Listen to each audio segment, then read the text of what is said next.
Good evening everybody. Let's crack UPSC CSE Hindi में आप सभी का भरपूर स्वागत है।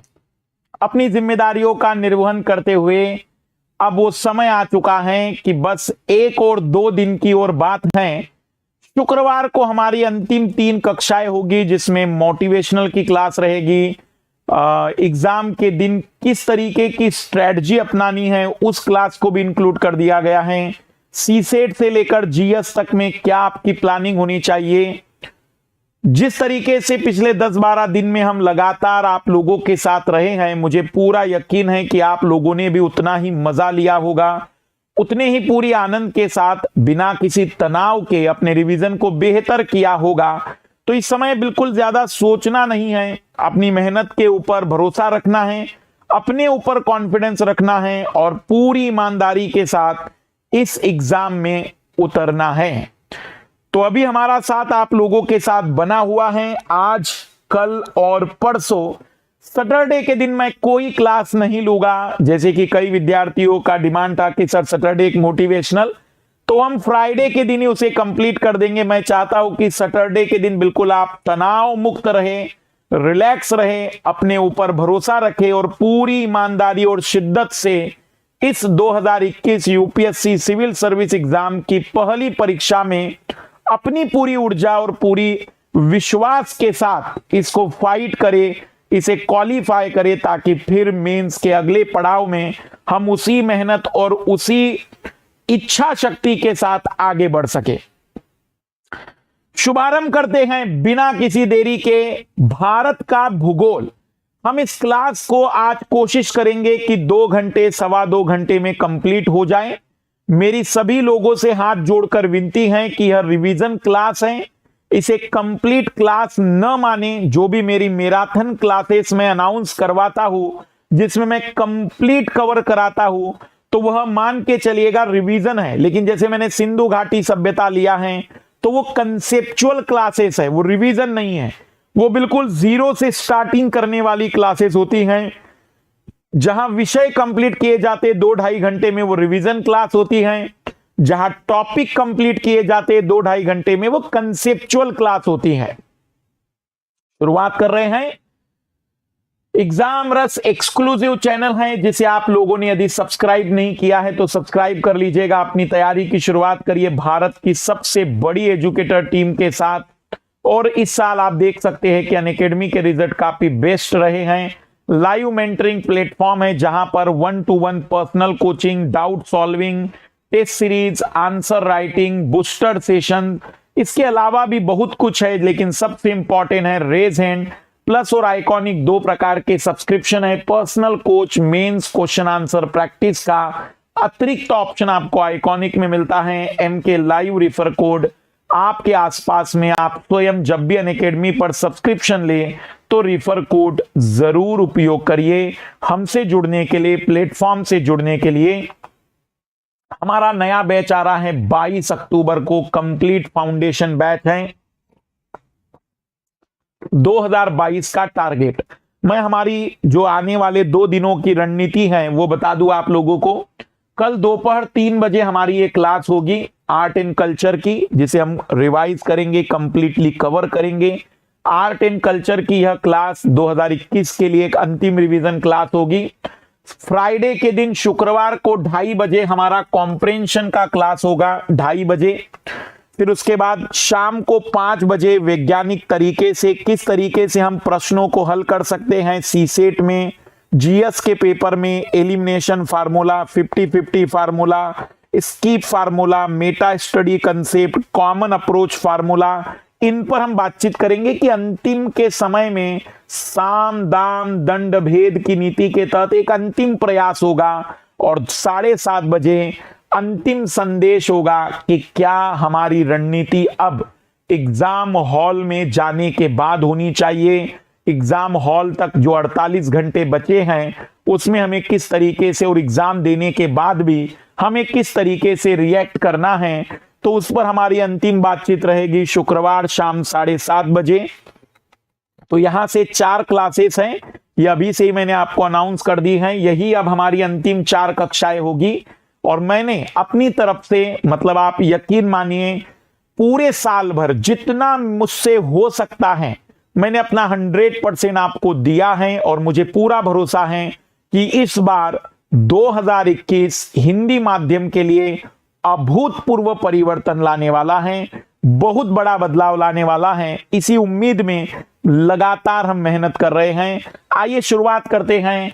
भारत के भूगोल, एक संक्षिप्त जानकारी पहले जान लेते हैं भारत के बारे में। वैसे आज हम इसमें क्या क्या कवर करने वाले हैं, तो मैं आपको बता दूं कि आज हम जो रिवाइज करेंगे, एक सामान्य जानकारी, सबसे पहले एक सामान्य जानकारी, बेसिक फैक्ट जो भारत के बारे में बेसिक रूप से हम 10-15 मिनट में खत्म करते हैं। इसी को कई छोटी छोटी एग्जामें 12-12 घंटे पढ़ा सकती है। फिर हम पढ़ेंगे भारत के मानसून के बारे में, फिर हम पढ़ेंगे भारत के भौगोलिक वर्गीकरण के बारे में। भौगोलिक वर्गीकरण पहले पढ़ेंगे, फिर मानसून कवर करेंगे। फिर इसी में हम भारत की विभिन्न प्रकार की मृदाएं, अपवाह तंत्र, फिर वनस्पति और जनगणना के बारे में हम बातचीत करेंगे। तो ओवरऑल कहें 2011 की जो जनगणना है, वैसे तो आंकड़े 2021 वाले होने चाहिए, लेकिन अभी शुरू ही नहीं हुई है। तो ओवरऑल कहे तो हम भारत के बारे में आज जो कवर करने वाले हैं रिवीजन में, कुल 7 टॉपिक है जिन्हें हम कवर करने जा रहे हैं। जैसे कि आप लोग सभी परिचित है, भारत पूरी तरह से हम बात करें तो उत्तरी गोलार्ध में है।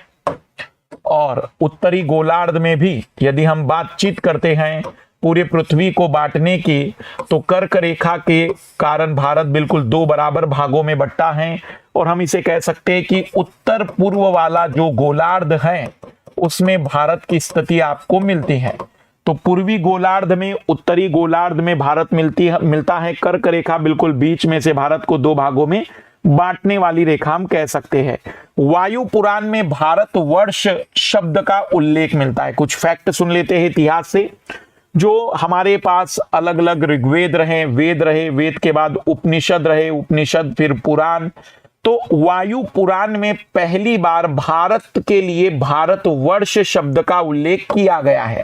और ये जो नाम रखा गया है वायु पुराण में, राजा दुष्यंत और उनकी पत्नी शकुंतला जी के पुत्र भरत के नाम पर। ये वो भरत नहीं है जो भगवान राम के भाई थे, ये वो भरत है जिसमें हम कह सकते हैं कि महाभारत जहां से शुरू आपने सुनी होगी, उनके सबसे पहली पीढ़ी के व्यक्ति रहे हैं ये भरत, जिनके नाम पर भारत रखा गया है।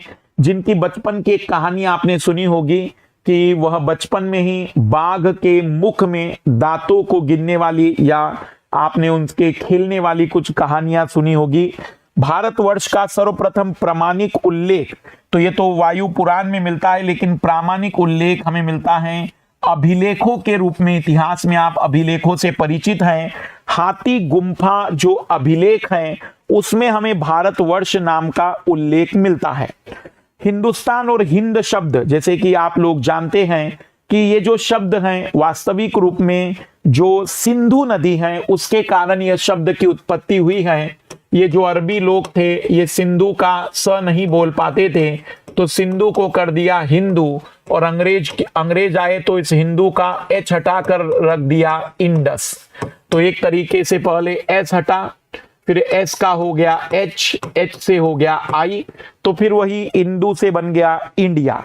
कुछ गंदे व्हाट्सएप यूनिवर्सिटी और टेलीग्राम चैनलों पर इंडिया का फुल फॉर्म दिखाया जाता है कि भारत के 99% लोगों को पता नहीं है कि इंडिया का फुल फॉर्म होता है इंडिपेंडेंट इन अगस्त। तो उस गंदे व्यक्ति को ही नहीं पता है कि ये जो नाम है ये व्हाट्सएप यूनिवर्सिटी की देन है।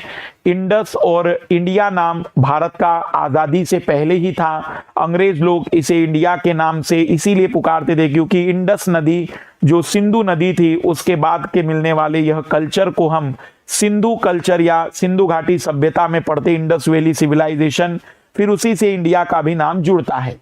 तो हिंदुस्तान, पर्शिया, आधुनिक ईरान के लोग, तो याद रखना पहली बार अगर हम बात करें तो पर्शियन लोगों के द्वारा सिंधु घाटी में प्रवेश किया गया था और उन्हीं के द्वारा सिंधु का अपभ्रंश रूप हिंदू का प्रयोग यहाँ के निवासियों के लिए हुआ और यहाँ के क्षेत्र को हिंदुस्तान नाम दिया गया। हिंदुस्तान शब्द का पहली बार नाम हम देखते हैं 262 ईस्वी में सासानी अभिलेख में। तो ये जो हिंदुस्तान है, ये हिंदुस्तान वास्तविक रूप में किसी पर्टिकुलर धर्म से जुड़ा हुआ नहीं है, बल्कि इस क्षेत्र के निवासियों से जुड़ा हुआ है। जेम्स अलेक्जेंडर ने अपने विवरण में हिंदू का ह हटाकर इंदु नाम से संबोधन किया और बाद में यही फिर इंदु से बना इंडिया। संवैधानिक नाम है अनुच्छेद 1 भारत अर्थात इंडिया राज्यों का संघ। आज भारत में 28 राज्य और 8 यूनियन टेरिटरीज हैं। बहुत सारा बदलाव आ चुका है। 28 राज्य और 8 हम कहेंगे केंद्र शासित प्रदेश है। केंद्र शासित प्रदेशों में जम्मू कश्मीर, लद्दाख, चंडीगढ़ और दिल्ली, ये 4 केंद्र शासित प्रदेश ऊपर के हैं। ये जो 2 केंद्र शासित प्रदेश यहां पर थे, अब वो एक ही हो गए, दादर नगर हवेली दमन दीव। पहले ये दोनों अलग अलग होते थे, अब ये एक ही हो गया है। पुदुचेरी, अंडमान निकोबार और लक्षद्वीप।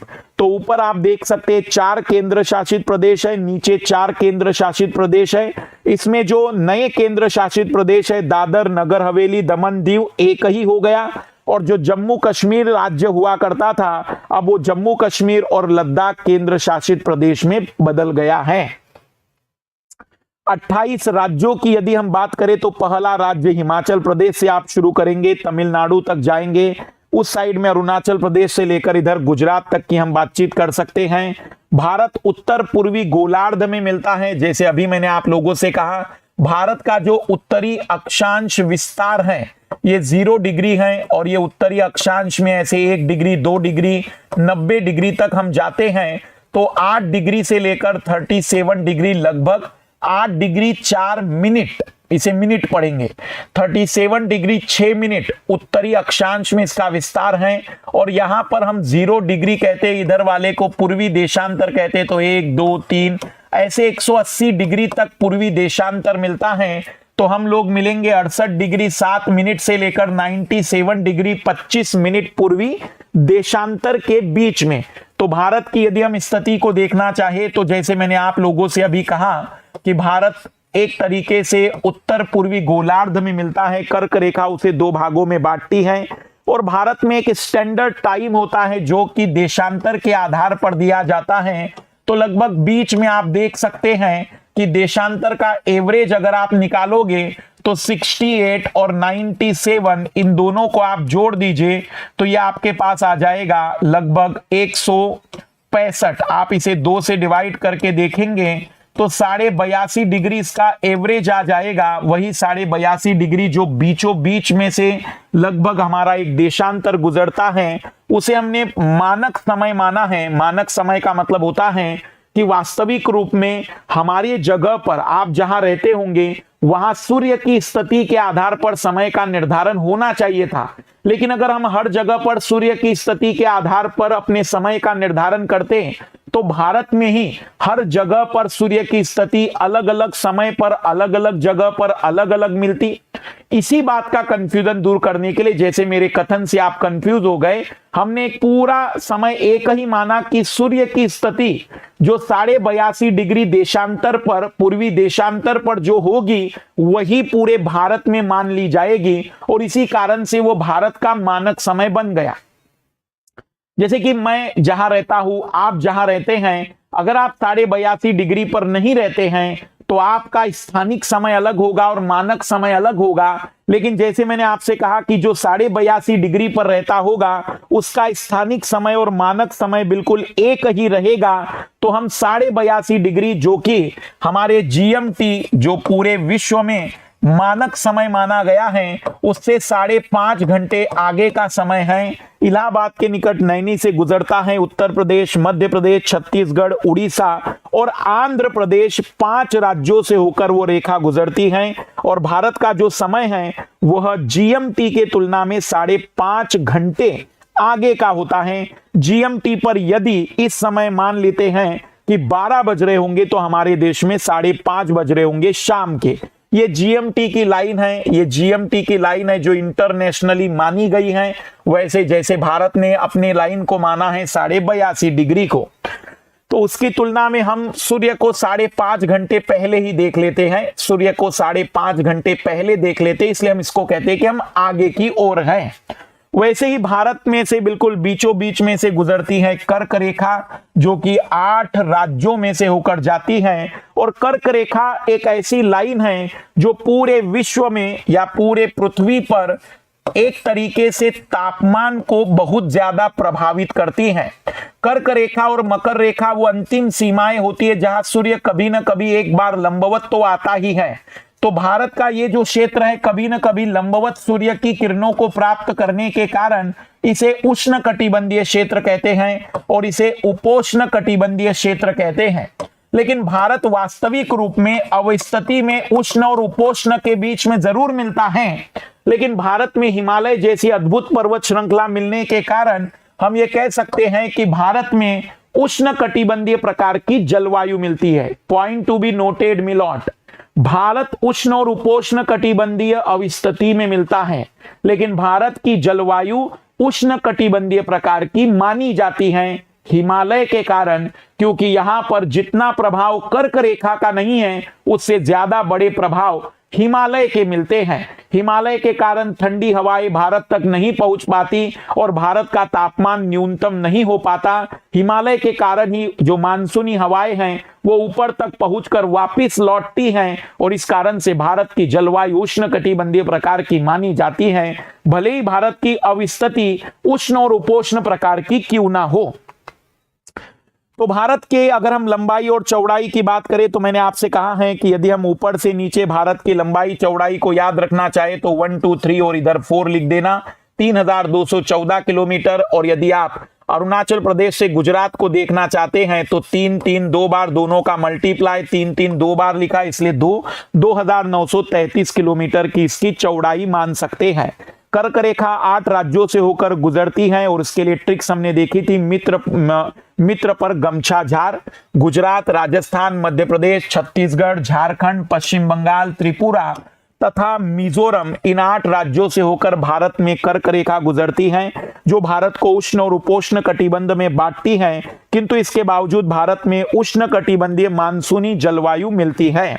मित्र पर गमछा झार, यहां पर ये ट्रिक्स आपको याद रखनी है। भारतीय भूभाग की जो लंबाई और चौड़ाई हमने चर्चाएं की, अब कुछ फैक्ट देख लेते हैं जो आपको पता होने चाहिए।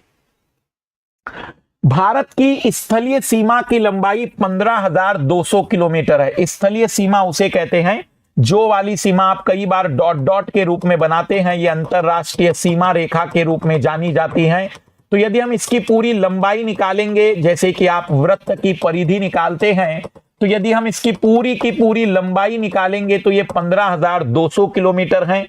इसे कहते हैं जलीय सीमा, क्योंकि इसके बाद आपको समुद्र मिलेगा, इसके बाद आपको स्थल मिलेगा। तो जलीय सीमा की यदि हम बात करें तो तटीय सीमा उसकी लंबाई 6,100 किलोमीटर होती है। और यदि हमारे देश के द्वीप समूहों के तट को भी हम अगर किनारे को भी जोड़ लें तो लगभग यह हो जाती है 7,515 किलोमीटर। 15,200 और 7,515 को जोड़ दीजिए तो 22,716 किलोमीटर हमारे भारत की कुल परिधि है, थल और जल दोनों मिलाकर द्वीपों सहित। गुजरात की तटीय सीमा सबसे लंबी होती है। भारत का भौगोलिक क्षेत्र पर 32,87,263 वर्ग किलोमीटर होता है। विश्व का केवल 2.43% भूभाग हमारे पास है। क्षेत्रफल की दृष्टि से विश्व का 7वां सबसे बड़ा देश है। इसके बाद अर्जेंटीना का नंबर 8वें नंबर पर आता है। विश्व की कुल जनसंख्या का 17.5% इस छोटे से भूभाग में निवास करता है। इसकी उपजाऊ क्षमता को आप समझ सकते हैं और जनसंख्या की दृष्टि से भारत विश्व का दूसरा सबसे बड़ा जनसंख्या वाला देश है।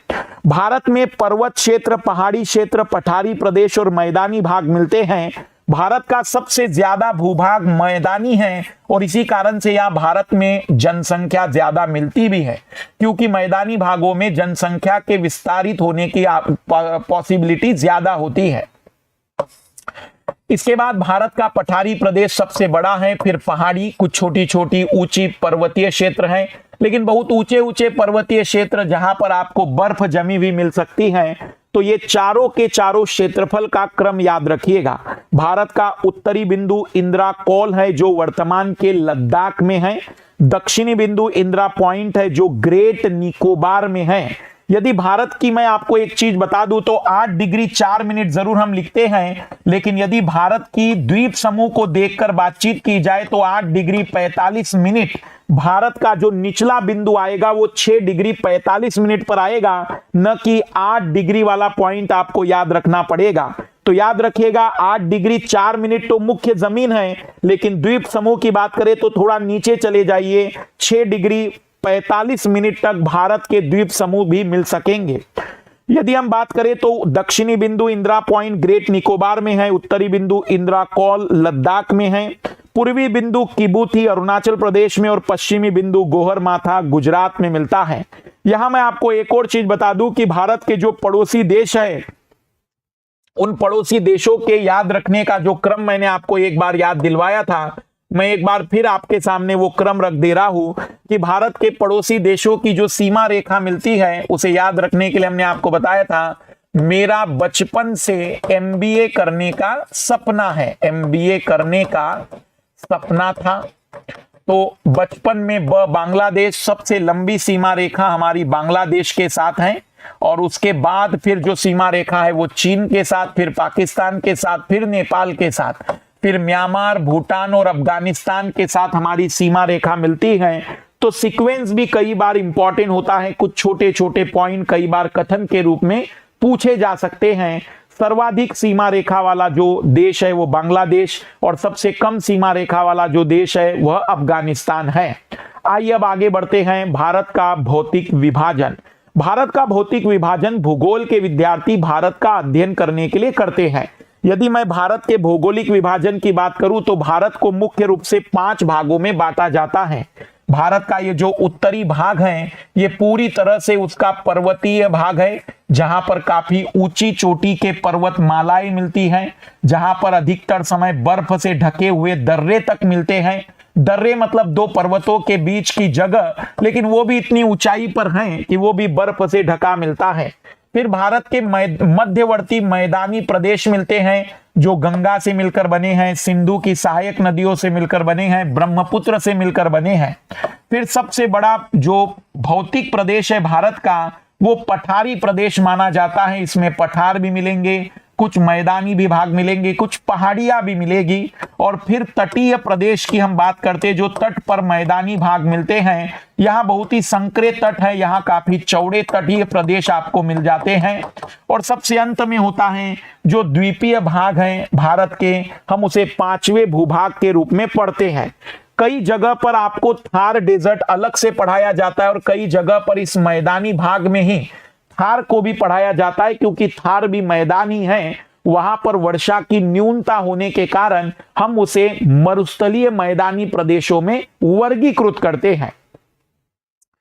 तो भारत का भौतिक विभाजन जो है वो इन 5 क्षेत्रों में किया जाता है। सबसे पहला है उत्तर पर्वतीय प्रदेश। अब जरा समझना, उत्तर पर्वतीय प्रदेश, इसका मतलब मुख्य रूप से इसमें हम पढ़ते हैं हिमालय को। अब मेरी बात ध्यान से सुनते चलना। हिमालय एक नवीन पर्वत श्रृंखला है। नवीन पर्वत श्रृंखला क्योंकि इसको उत्पत्ति अभी अभी हुई है, अभी अभी मतलब कल परसों नहीं, पर जितना भी अगर पृथ्वी का टाइम पीरियड देखे तो बड़े मुश्किल से इसकी उत्पत्ति का प्रारंभ 25 लाख साल पहले होता है और 1 लाख साल पहले ये कंप्लीट हुआ है और अभी भी इसमें उत्थान चल रहा है। वलित पर्वत है, फोल्डिंग माउंटेन है। फोल्डिंग इसलिए कहा जाता है क्योंकि जब प्लेटें घिसी तो यहां पर जो भी अवसाद थे उस अवसादों की फोल्डिंग की गई है, तो फोल्डिंग माउंटेन कहते हैं। यह जो हिमालय की उत्पत्ति हुई है ये भारतीय प्लेट के यूरेशियन प्लेट से टकराने के कारण। तो पॉइंट क्या क्या याद रखना है? नवीन वलित पर्वत है, नवीन वलित पर्वत है, नवीन वलित पर्वत है। तृतीयक युग की उत्पत्ति है, तृतीयक युग में निर्मित हुआ है, तृतीयक युग में निर्मित हुआ है। और अगर हम बात करें तो यहां पर जो तीसरा महत्वपूर्ण बिंदु है भारतीय प्लेट के यूरेशियन प्लेट से टकराने के कारण हुआ है। यहां कोई ज्वालामुखी नहीं होंगे क्योंकि यहां जो प्लेट टकराई गई है वह महाद्वीपीय प्लेट टकराई है, महाद्वीपीय प्लेट टकराई गई है। और महाद्वीपीय प्लेट के टकराने से ज्वालामुखी की उत्पत्ति बिल्कुल भी नहीं होती है और इसी कारण से यहां पर आपको भूकंपीय क्षेत्र मिलेंगे, लेकिन कोई ज्वालामुखी आपको इस जगह पर नहीं मिलता है। हिमालय को पढ़ने के लिए दो तरीके से पढ़ा जाता है। एक तो हिमालय का ऊर्ध्वाधर वर्गीकरण है, जिसे हम कह सकते हैं कि हिमालय श्रेणी के आधार पर वर्गीकरण, जिसमें हिमालय की 4 श्रेणियां हमें पढ़ानी होती है। एक होता है ट्रांस हिमालय, जो हिमालय के पार का क्षेत्र है, क्योंकि इस पूरे हिमालय के तंत्र में सबसे बड़ी हिमालय की, सबसे लंबी हिमालय की एक श्रेणी है, उसे महान हिमालय कहते हैं। महान हिमालय के बाद जो ऊंचाई वाले पर्वत मिलते हैं उन्हें ट्रांस हिमालय कहते हैं। उसके बाद आता है महान हिमालय के बाद आता है लघु हिमालय, और लघु हिमालय के बाद आता है उप हिमालय को ही हम शिवालिक कहते हैं, लघु हिमालय को ही हम मध्य हिमालय कहते हैं, और महान हिमालय को हम आंतरिक हिमालय के नाम से भी जानते हैं। इसी को हम हिमाद्री के नाम से भी जानते हैं, क्योंकि साल भर इसकी चोटियां बर्फ से ढकी रहती हैं। तो एक याद रखिएगा, ट्रांस हिमालय, महान हिमालय, लघु हिमालय, उप हिमालय, जिसे शिवालिक के नाम से जानते हैं। फिर यहाँ बहुत ही फेमस वर्गीकरण है सर सिडनी बुराड़ का। सर सिडनी बुराड़ जनाब ऐसे थे, इन्होंने हिमालय का वर्गीकरण एक नए दृष्टिकोण से प्रस्तुत किया। इन्होंने कहा कि हिमालय का वर्गीकरण आप नदी घाटी के आधार पर देखिए तो ज्यादा बेहतर तरीके से कर पाएंगे। तो उन्होंने सिंधु और सतलज नदी के बीच के जो हिमालय हैं उसे हिमाचल हिमालय, जम्मू कश्मीर हिमालय के नाम से संबोधित किया। जो सतलज और काली नदी के बीच में मिलता है उसे कुमायूं हिमालय का नाम दिया। जो काली और तिस्ता नदी के बीच में मिलता है उसे नेपाल हिमालय का नाम दिया, और जो तिस्ता और सिंधु ब्रह्मपुत्र नदी के बीच में मिलता है उसे असम हिमालय का नाम दिया। तो हिमालय को हम इस तरीके से नदी घाटी के आधार पर भी वर्गीकृत करते हैं। महोदय है सर सिडनी बुराड़, वो कहते हैं कि इस नदी घाटी के बीच में अब चारों श्रेणी को देख लीजिए, इस चारों श्रेणी दिखती हो तो देख लीजिए, 3 या 2 श्रेणी यहां दिखती होगी। तो इस तरीके से वो नदी घाटी के आधार पर वर्गीकरण को प्रस्तुत करते हैं। ये जनाब है सर सिडनी बुराड़। आइए थोड़ी सी जानकारी और जुटा लेते हैं, जैसे कि महाद्वीपीय विस्थापन सिद्धांत के अनुसार भी हम इसे समझ सकते हैं, और प्लेट टेक्टोनिक सिद्धांत के अनुसार इंडियन प्लेट लगातार आगे बढ़ती चली गई और ये यूरेशियन प्लेट से टकराई, और इन्हीं के टकराहट के कारण यहाँ बीच में एक जो पर्वतमाला का निर्माण हुआ, जिसका नाम आज हमने रखा है हिमालय या हिमालय पर्वत श्रेणी। जो ट्रांस हिमालय है, जो पार हिमालय है, उसमें अंतर्गत 3 महत्वपूर्ण श्रेणियां हैं। अब इस चित्र को थोड़ा ध्यान से देखना। ये 3 टुकड़े या 4 टुकड़े आप देख रहे हैं, ये चारों टुकड़े ट्रांस हिमालय पार हिमालय के माने जाते हैं, जिनका सीक्वेंस है काराकोरम, सबसे पहले आएगी काराकोरम, फिर लद्दाख, फिर जास्कर और फिर कैलाश। तो काराकोरम, लद्दाख, जास्कर और कैलाश ट्रांस हिमालय की श्रेणियों के ही हिस्से हैं। पूरा का पूरा पार हिमालय की 4 श्रेणियां हैं। उत्तर से दक्षिण का क्रम भी याद रख लीजिएगा, ये ट्रांस हिमालय में है। और इसकी जो सबसे ऊंची चोटी काराकोरम में मिलती है, K2, जिसे गॉडविन ऑस्टिन के नाम से जानते हैं, ये भारत की सबसे ऊंची चोटी है। लेकिन ये भारत की वो चोटी है जो ट्रांस हिमालय की है, ट्रांस हिमालय की है। और ये भारत में जो लद्दाख के क्षेत्र में मिलती है वो पाकिस्तान ऑक्यूपाइड कश्मीर में आता है। तो हम ये कह सकते हैं कि अभी इसका प्रशासन हमारे अंदर में नहीं है। फिर एक लंबी सी लाइन देखना, एक लंबी सी लाइन आपको दिख रही होगी। ये लंबी सी लाइन जो निरंतर बनी रहती है, इस चित्र को हमेशा ही आप कभी भी बना सकते हैं। ये महान हिमालय है, जिसकी शुरुआत होती है नंगा पर्वत से लेकर नामचा बरवा तक। इसकी जो शुरुआत होती है नंगा पर्वत से लेकर नामचा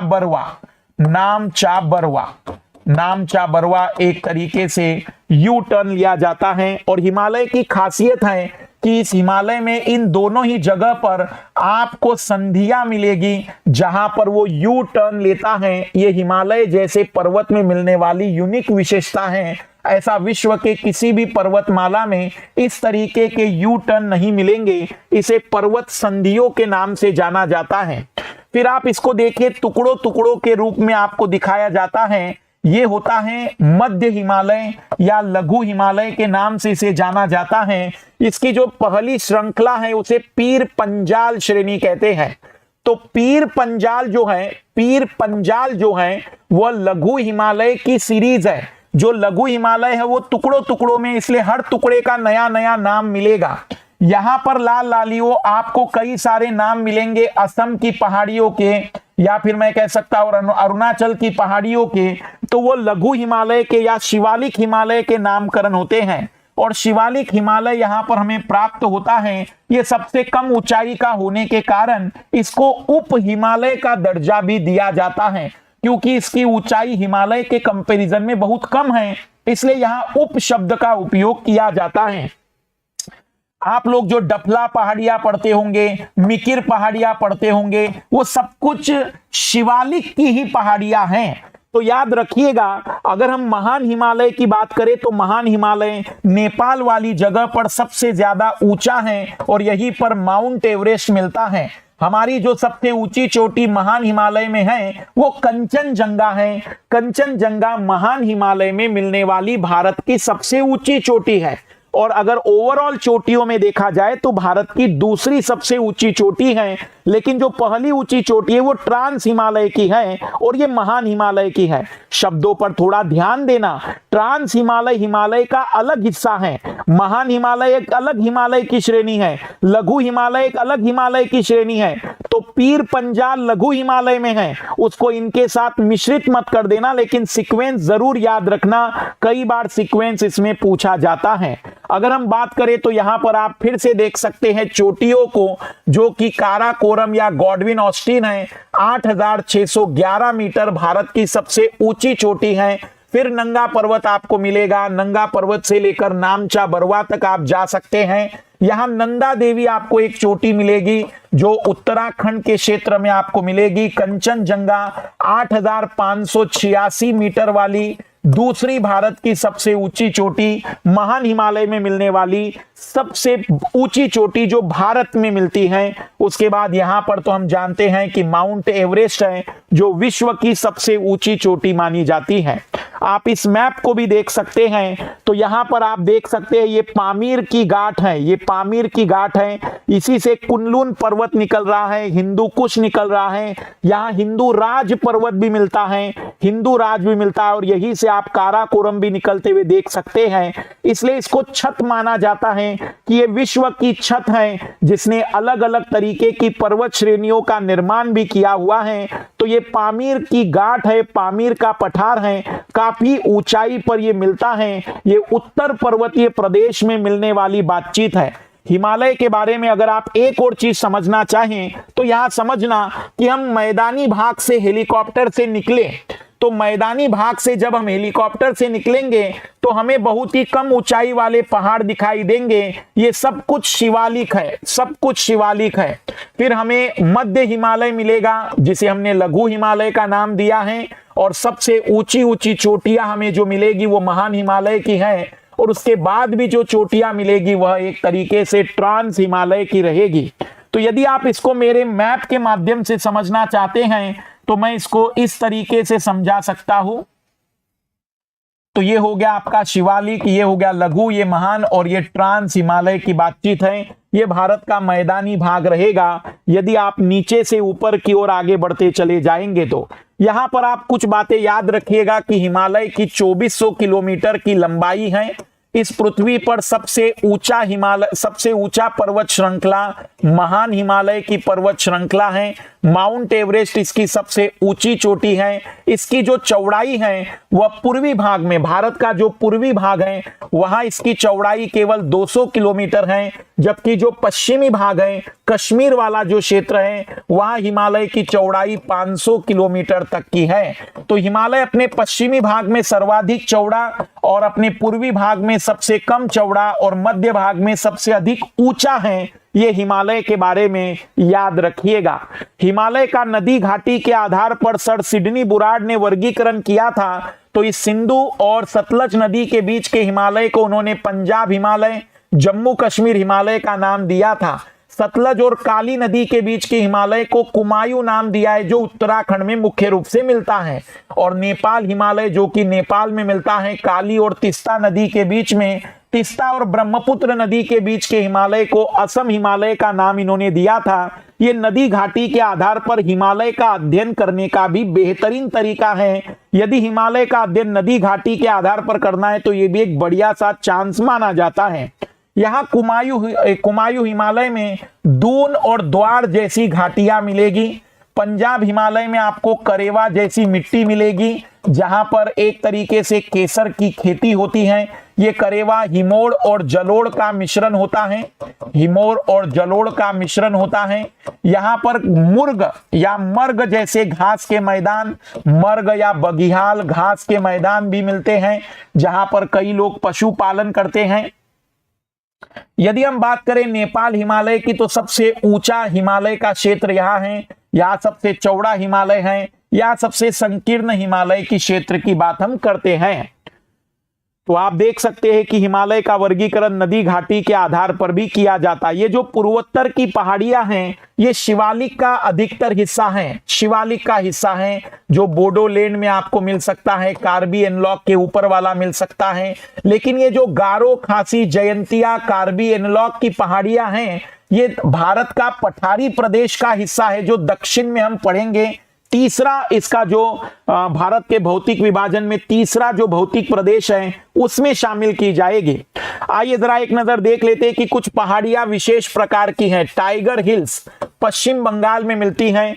अरुणाचल प्रदेश में 4 प्रमुख पहाड़ियां हैं, जिनका नाम वहां की जनजाति के आधार पर है। डुला पहाड़ियां, मिरी पहाड़ियां, अबोर पहाड़ियां, मिश्मी पहाड़ियां। ये चारों पहाड़ियां शिवालिक श्रेणी के अरुणाचल प्रदेश में विखंडित हैं और सबसे उत्तर की ओर विस्तारित है। पटकाई बूम अरुणाचल प्रदेश की वो पहाड़ी है जो म्यांमार और भारत के बीच में सीमा बनाती है। नागा पहाड़ियां नागालैंड में है। लेमाटोल की पहाड़ियां मणिपुर में है। लेमाटोल लोकतक झील वाले के पास मिलेगी लेमाटोल। मिजो पहाड़ियां मिजोरम में। बराइल की पहाड़ियां असम में नीचे की ओर मिलेगी। रेगमा और मिकिर की पहाड़ियां असम में मिलेगी। गारो, खासी, जयंतिया मेघालय में मिलेगी, पर यह हिमालय का हिस्सा नहीं है। खासी पहाड़ी पर मेघालय की राजधानी शिलोंग है। मौसिनराम और चेरापूंजी है। पूरा का पूरा मेघालय पठारी क्षेत्र है। मेघालय में कोई मैदान नहीं है, इकलौता भारत का राज्य जो पूरी तरह से पठारी है। इस पूरे पठार को सम्मिलित रूप से मेघालय का पठार या शिलोंग का पठार कहते हैं, और इसी पठार पर ये पहाड़ियां विस्तृत है। पर याद रखना कि ये जो पहाड़ियां हैं, ये भारत का तीसरा भौतिक प्रदेश, जो भारत का पठारी प्रदेश है, उसमें शामिल किया जाता है। आइए जरा एक नजर दर्रे, आप इस मैप को देख लीजिएगा, दर्रे जरूर देखिएगा। पीर पंजार की श्रेणी में पीर पंजार का दर्रा मिलेगा। कारगिल को जाने वाला जोजिला का दर्रा मिलेगा। इसी तरीके से आपको कई सारे यहां पर दर्रे जो दिखाए जा रहे हैं, एक नजर जरूर दर्रों पर जानी चाहिए। कुछ विशेष दर्रे होते हैं, जैसे नाथुला दर्रा सिक्किम में जो मिलता है, महत्वपूर्ण है। बुमडिला दर्रा जो कि यहां पर इस क्षेत्र में अरुणाचल प्रदेश के क्षेत्र में मिलता है। लिपुलेक दर्रा, मानला दर्रा, नीतिला दर्रा, थागला दर्रा, ये कि उत्तराखंड में मिलते हैं, जिसमें लिपुलेक और नीतिला से यात्री कैलाश पर्वत की यात्रा के लिए जाते हैं। कई सारे दर्रे थोड़े से महत्वपूर्ण हैं। काफी अच्छा मैप जिन्होंने भी बनाया था। तो ये भारत का पर्वतीय प्रदेश है जो हिमालय से मिलकर बना है। इसकी जो उत्पत्ति है वो भारतीय प्लेट के यूरेशियन प्लेट से टकराने के कारण हुई है। अब आते मध्यवर्ती मैदानों पर।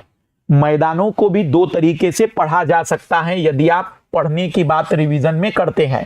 पहला तो नदी के आधार पर जब मैदानों का बात आती है, तो एक तो है सिंधु का मैदान, जिसे हम राजस्थान का मैदान भी कहते हैं। सिंधु का मैदान, जिसे राजस्थान का मैदान भी कहा जाता है। फिर होता है गंगा का मैदान, और गंगा का मैदान 3 भागों में पढ़ा जाता है, या मैं कह सकता हूं कि 4 भागों में भी पढ़ा जाता है। पहला होता है पार गंगा का मैदान, पार गंगा का मैदान हरियाणा वाला। फिर ऊपरी गंगा का मैदान, ऊपरी गंगा का मैदान, ऊपरी गंगा का मैदान जो कि पश्चिमी यूपी का मैदान है। मध्य गंगा का मैदान, मध्य गंगा का मैदान, जो मुख्य रूप से यूपी में है, और दक्षिण या निचली गंगा का मैदान, निचले गंगा का मैदान पश्चिम बंगाल ले लीजिए, उड़ीसा ले लीजिए, बिहार का निचला हिस्सा ले लीजिए, और फिर होता है ब्रह्मपुत्र का मैदान, ब्रह्मपुत्र का मैदान। तो ये जो मैदानी भाग है ये वास्तविक रूप में वर्गीकृत किया जाता है नदी घाटी के आधार पर या नदियों के आधार पर कि ये किस नदी से निर्मित हुआ है। लेकिन एक मृदा क्षेत्र के आधार पर, मृदा क्षेत्र के आधार पर भी मैदानों का वर्गीकरण किया गया है। सबसे पहला हमें मोटे पत्थरों वाला एक क्षेत्र मिलता है, फिर एक दलदली वाला क्षेत्र मिलता है, दलदली वाला क्षेत्र मिलता है, फिर हमें एक पुरानी जलोढ़ वाला क्षेत्र मिलता है, और फिर हमें एक नई जलोढ़ वाला क्षेत्र मिलता है। नई जलोढ़ वाला क्षेत्र खादर कहलाता है, पुरानी जलोढ़ वाला क्षेत्र बांगर कहलाता है, और ये जो क्षेत्र है दलदली वाला ये तराई कहलाता है, और ये भाबर कहलाता है, भाबर। सबसे अंत में हमें कुछ डेल्टाई क्षेत्र मिलते हैं तो उसको डेल्टा कहते हैं। तो भाबर, तराई, बांगर, खादर और डेल्टा मैदानों का वर्गीकरण हम दो तरीके से समझा सकते हैं। एक तो जिन नदी के आधार पर इसकी उत्पत्ति हुई है उसके आधार पर, और दूसरा इसे हम समझा सकते हैं कि वह किस तरीके का मृदा क्षेत्र है, वहां पर बड़े बड़े पत्थर हैं, छोटी छोटी नदियां विलुप्त हो जाती हैं, तो वो भाबर का प्रदेश कहलाएगा, जहां पर छोटी छोटी नदियां फिर से दिखाई देने लगती है। दलदली क्षेत्र मिलता है, मच्छरों का यहां पर सबसे ज्यादा विकास होता है। उसके बाद पुराना जो जलोढ़ है, जो एक जमाने में आज से लगभग 1 साल पहले होता था, उस टाइम 1 लाख साल पहले का जो जलोढ़ है उसे कहते थे बांगर, और जो अब प्रतिवर्ष नया आता है उसे कहते हैं खादर। याद रखिएगा, मैदानों की उत्पत्ति जो है वो चतुर्थक युग की मानी जाती है, प्लीस्टोसिन युग की मानी जाती है, प्लीस्टोसिन युग की मानी जाती है, चतुर्थक युग की मानी जाती है। भारत के भूगोल में मैदान सबसे नवीन संरचनाओं में शामिल किए जाते हैं। ये मैदानी भाग हैं जो पंजाब का मैदान सिंधु का मैदान के रूप में, दूसरा गंगा और तीसरा ब्रह्मपुत्र के मैदान के रूप में माना जाता है। ये भारत का पूरा मैदानी प्रदेश है। वास्तविक रूप में समझने की बातचीत क्या है यहां पर, वास्तविक रूप में जब हिमालय की उत्पत्ति हुई तो यहां पर एक गहरी खाई बन गई। ये टकराई दोनों की दोनों प्लेटें, तो यहां एक गहरी खाई बन गई।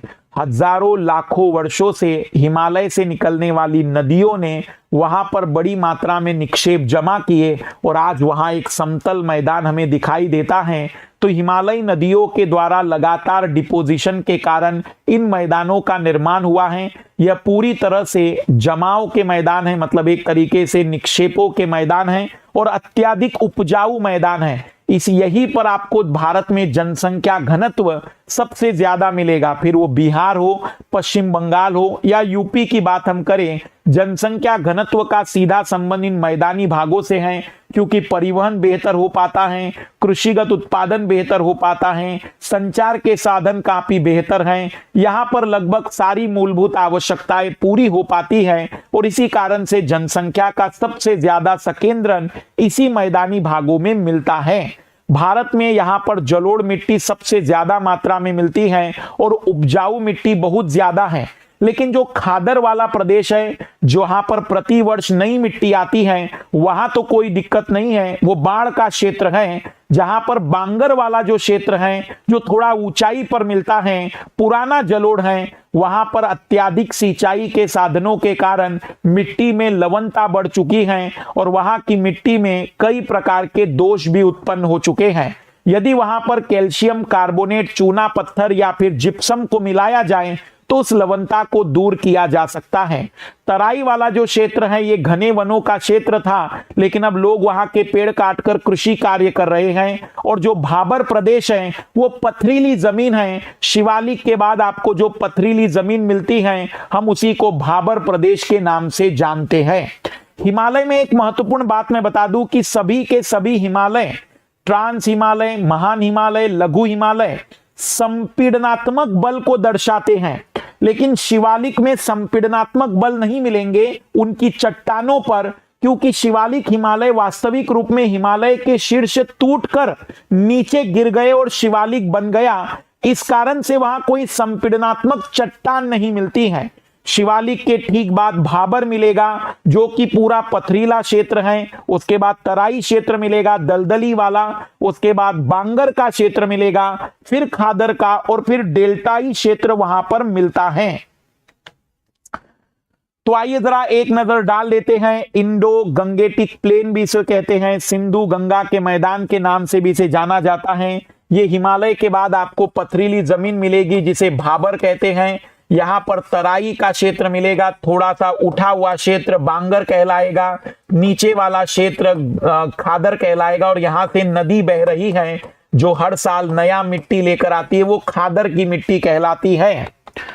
फिर तीसरा जो भौतिक प्रदेश है भारत का वो है प्रायद्वीपीय पठार।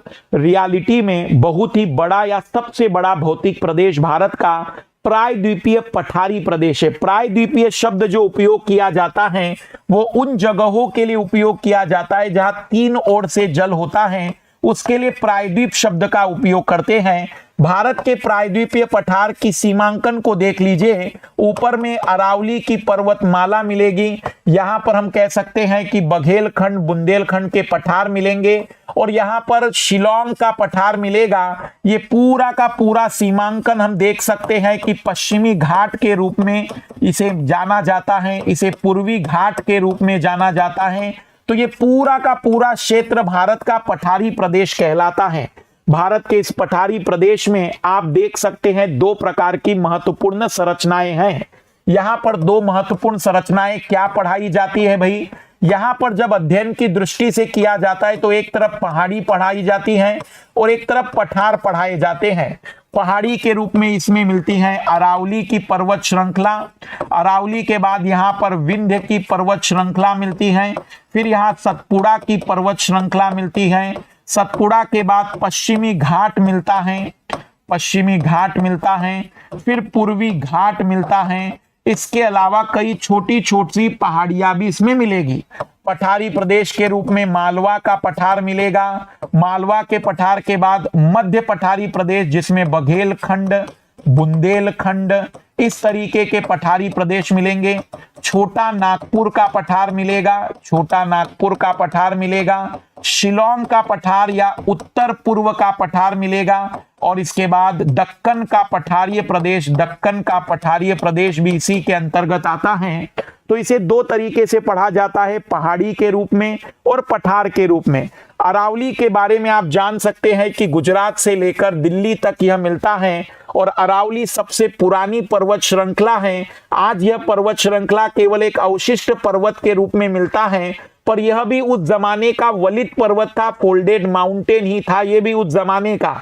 इसकी सबसे ऊंची चोटी गुरु शिखर है जो यहाँ पर माउंट आबू की पर्वत श्रृंखला में राजस्थान में मिलती है, और सबसे लंबा भूभाग इसका जो है वो राजस्थान में मिलता है। अरावली के बाद आपको विंध्य पर्वत श्रृंखला मिलती है, और विंध्य पर्वत श्रृंखला और अरावली के बीच में आपको मालवा का पठार मिलेगा, बुंदेलखंड का पठार मिलेगा, बघेलखंड का पठार मिलेगा। यहां पर याद रखना कि ये जो विंध्य रेंज है, यह विंध्य रेंज अधिकतर मध्य प्रदेश में मिलती है। विंध्य रेंज के बाद हम कह सकते हैं कि हमें सतपुड़ा की पर्वतमाला मिलेगी, सतपुड़ा की पर्वतमाला। तो विंध्य और सतपुड़ा के बीच में हमें नर्मदा नदी मिलती है, नर्मदा नदी मिलती है। सतपुड़ा को अगर हम बात करें तो ये बहुत ही विशिष्ट पर्वत है, क्योंकि इसको ब्लॉक माउंटेन कहते हैं। ब्लॉक माउंटेन उस पर्वतमाला को कहते हैं जहां पर दोनों तरफ नदी घाटी मिलती है और उसका बीच का हिस्सा ऊपर उठा हुआ होता है। ब्लॉक माउंटेन में आसपास की जमीन या तो नीचे धंस जाती है या बीच का हिस्सा ऊपर उठ जाता है। भारत में नवीन वलित पर्वत के तो आपको हिमालय का उदाहरण है, पुराना वलित पर्वत अरावली है, लेकिन ब्लॉक माउंटेन के रूप में नाम यदि पूछा जाए तो सतपुड़ा को याद रखिएगा। सतपुड़ा की यदि हम बात करें तो सतपुड़ा भी कई श्रेणियों में मिलता है। राम पिपलिया की पहाड़ियां, महादेव की पहाड़ियां, इस तरीके की पहाड़ियों के रूप में इसका वर्गीकरण किया जाता है। सतपुड़ा की सबसे ऊंची चोटी धूपगढ़ होती है। फिर अगर हम बात करें महादेव की सबसे ऊंची चोटी अमरकंटक होती है। अमरकंटक से कई नदियों का उद्गम स्थल भी मिलता है। फिर पश्चिमी घाट जो कि लगातार कंटिन्यूअसली होता है और काफी नीचे तक मिलता है। पश्चिमी घाट की सबसे निचली पहाड़ियां कार्डेमन की पहाड़ियां कहलाती हैं। जहां पश्चिमी घाट और पूर्वी घाट की मुलाकात होती है उसे नीलगिरी की पहाड़ी कहते हैं। और नीलगिरी की पहाड़ी के नीचे एक और बड़ी पहाड़ी मिलती है जिसे अन्नामलाई की पहाड़ी कहते हैं। अन्नामलाई की सबसे ऊंची चोटी अन्नाईमुड़ी कहलाती है, जो दक्षिण भारत की सबसे ऊंची चोटी होती है। पूर्वी घाट की यदि हम बात करें तो ये बहुत ही टूटा है, कटा फटा है और बहुत ही कम अवशिष्ट के रूप में बचा हुआ है। इसकी सबसे ऊंची चोटी महेंद्रगिरी कहलाती है, जो कि 1501 मीटर की है। याद रखना है कि इसके नीचे एक अजंता की पहाड़ियां भी मिलती हैं, अजंता की हिल्स भी मिलती हैं, और यही कहलाता है दक्कन का पठार, जो इस जगह पर आपको मिल रहा है। इस दक्कन के पठार की अगर हम बात करें तो यह भी वर्गीकृत किया जा सकता है। महाराष्ट्र का पठार, कर्नाटक का पठार, विदर्भ का पठार, कर्नाटक का पठार, तेलंगाना का पठार, पर यह कंप्लीट दक्कन का पठार कहलाता है, जो वास्तविक रूप में माना जाता है कि जब भारत की प्लेट आगे बढ़ रही थी यूरेशिया की तरफ, तब वहां पर रास्ते में उसे एक हॉट स्पॉट मिल गया जहां से लावा बाहर निकला और इस लावा ने यहां ठंडा होकर दक्कन के पठार का निर्माण कर दिया। तो इसी कारण से हम कहते हैं कि यह पठार के ऊपर पठारी प्रदेश है। दक्कन का पठार पठार के ऊपर पठार होने के कारण एक सीढ़ी नुमा संरचना का निर्माण करता है, जिसे ट्रेप्पन का नाम दिया जाता है। यहां पर मैं आपको बता दूं कि छोटा नागपुर का जो पठार है, इसका आगे पठारी प्रदेश आगे अंदर से जुड़ा हुआ है, जो कि शिलोंग के पठार के रूप में जाना जाता है। यहां पर यदि हम देखें तो आज मैदान बन गए हैं, लेकिन इस मैदान की खुदाई करके देखोगे तो आपको अंदर से कनेक्टिविटी मिलेगी। इसे मालदा गैप के नाम से जाना जाता है, मालदा गैप के नाम से जाना जाता है। तो ये पूरा का पूरा भारत का तीसरा भौतिक प्रदेश है, जो कि पठारी प्रदेश के रूप में जाना जाता है। ट्रायंगल की आकृति का है, जिसमें जो बेस है वह उत्तर की ओर होता है। ट्रायंगल की आकृति का है, जो बेस है वह उत्तर की ओर और इसका जो टॉप है वो दक्षिण की ओर मिलता है। और फिर हम बात करते हैं तटवर्ती मैदानों की। तटवर्ती मैदानों की यदि हम बात करें तो तटवर्ती मैदान जो पश्चिम वाले हैं वो कम चौड़े हैं, और जो पूर्वी वाले तटवर्ती मैदान हैं वो ज्यादा चौड़े हैं। इन तटवर्ती मैदानों को याद रखना, ये घाट है, ये जो उसकी सीमांकन कर रहा है, मैं इसका नामकरण कर दूं, ये पश्चिमी घाट है। जो आप इस किनारे को देख सकते हैं, जो मैं ब्लैक पेन से बना रहा हूं, ये पश्चिमी घाट है। और ये पश्चिमी तट है, जो यहां पर मैं रेड पेन से बना रहा हूं, वह पश्चिमी तट कहलाएगा। ये पश्चिमी तट कहलाएगा। तो घाट और तट के बीच की जो जगह है उसी को हम कहते हैं मैदान, तटीय मैदान के रूप में हम इसे जानते हैं। ये कम चौड़े हैं, ये ज्यादा चौड़े हैं, ये कटे फटे हैं। यहाँ ज्वार नदमुख मिलते हैं, यहाँ डेल्टा बनने के कारण बड़े बड़े और काफी चौड़ाई वाले तटीय मैदान मिलते हैं। यहां पर जो तट है, इन तट का नाम है, इसे काठियावाड़ तट कहते हैं, इसे कोंकण तट कहते हैं, कोंकण तट कहते हैं। इसको कनारी तट कहा जाता है, कनारी तट कर्नाटक में। और ये मालाबार तट कहलाता है। तो काठियावाड़, क्योंकि यहाँ काठियावाड़ की पहाड़ियां मिलती है या गिर की पहाड़ी मिलती है, काठियावाड़ तट, फिर कोंकण तट, फिर कनारी तट और फिर मालाबार तट। वैसे ही यहाँ के जो तट हैं जो पूर्व के साइड में मिलेंगे उसे कोरोमंडल का तट कहेंगे, आंध्रा तट कहेंगे। इसे उत्तरी सरकार या उत्तल कोस्ट भी कहा जाता है। उत्तरी सरकार या उत्तल कोस्ट के नाम से भी इसे जाना जाता है। तो सीक्वेंस याद रखना, काठियावाड़, कोंकण, कनारी और मालाबार। इधर उत्तल, उत्कल भी कह सकते हैं, उत्तरी सरकार भी कह सकते हैं, आंध्रा तट और फिर कोरोमंडल का तट कहलाता है, कोरोमंडल का तट कहलाता है। यहां पर तटों का सीक्वेंस कई बार पूछा जाता है, उसे आपको याद रखना है। फिर यदि हम बात करें तो भारत का द्वीपीय क्षेत्र आता है, जो सबसे महत्वपूर्ण माना जाता है ऑब्जेक्टिव सवालों में। तो भारत के दो द्वीपीय क्षेत्र हैं, एक तो अरब सागर में और एक बंगाल की खाड़ी में। जो अरब सागर में मिलता है उसे लक्षद्वीप कहते हैं, जो बंगाल की खाड़ी में मिलता है वो अंडमान और निकोबार है। सबसे पहले यदि हम अंडमान निकोबार की बातचीत करते हैं तो अंडमान निकोबार में कुछ समझने वाली बातें बहुत ही महत्वपूर्ण है, जरा इस पर गौर करिएगा। जो अंडमान निकोबार वाली बातचीत हम समझाने की कोशिश कर रहे हैं उस पर गौर करिएगा।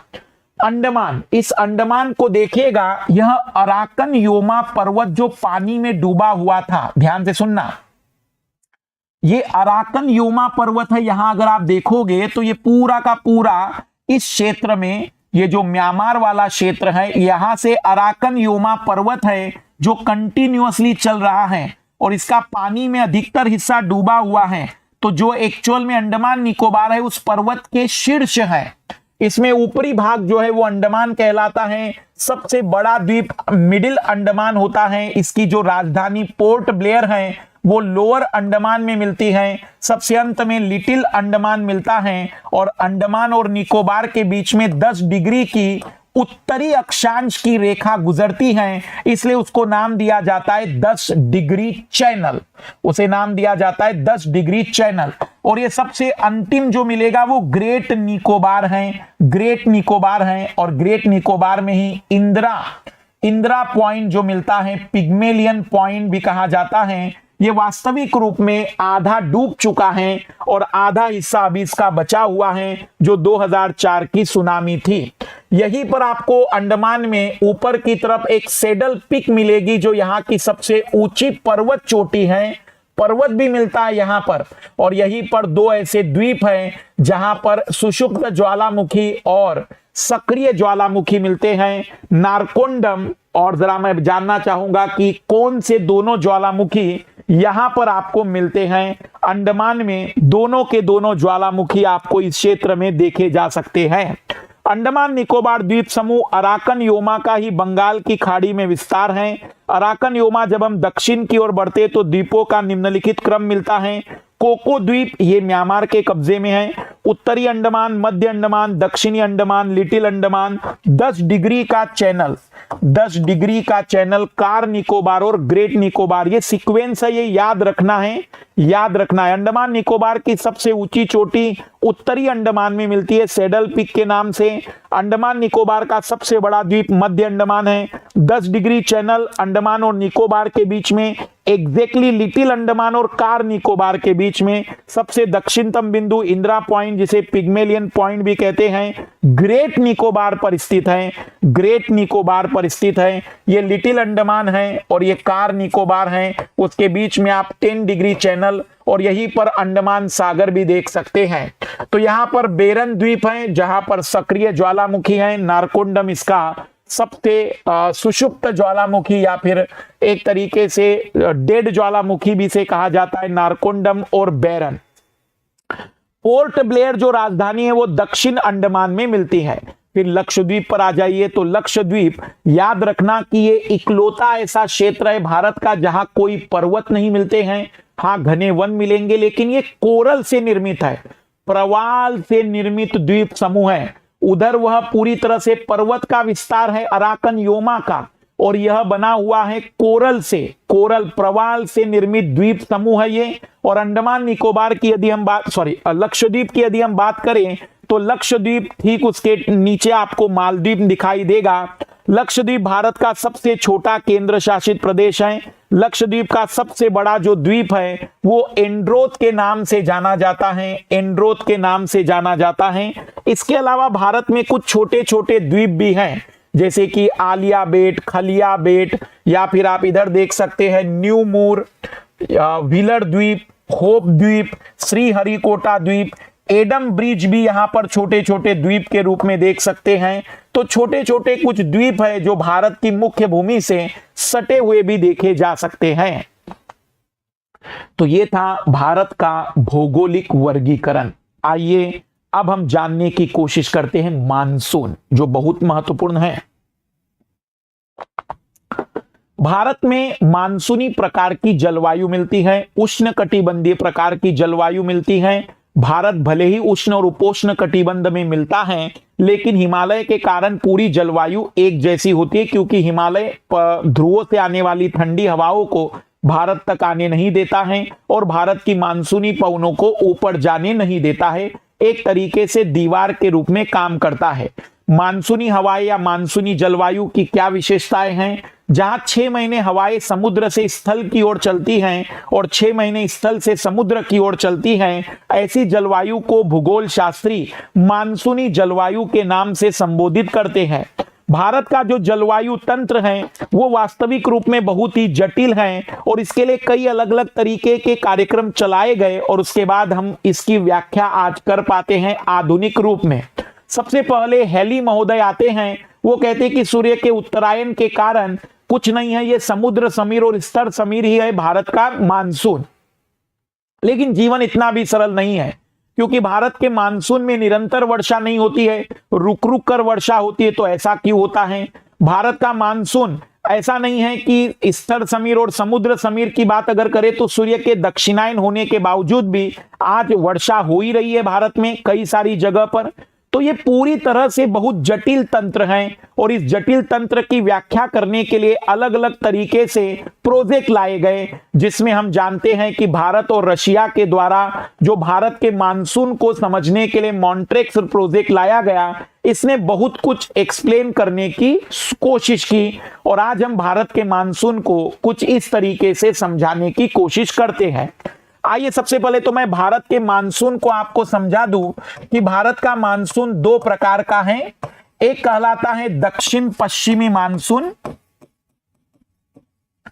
दक्षिण पश्चिमी मानसून जिसकी दो ऋतुएं हैं, एक बार मानसून का आगमन और दूसरा निवर्तन, दूसरा मानसून का निवर्तन लौटना।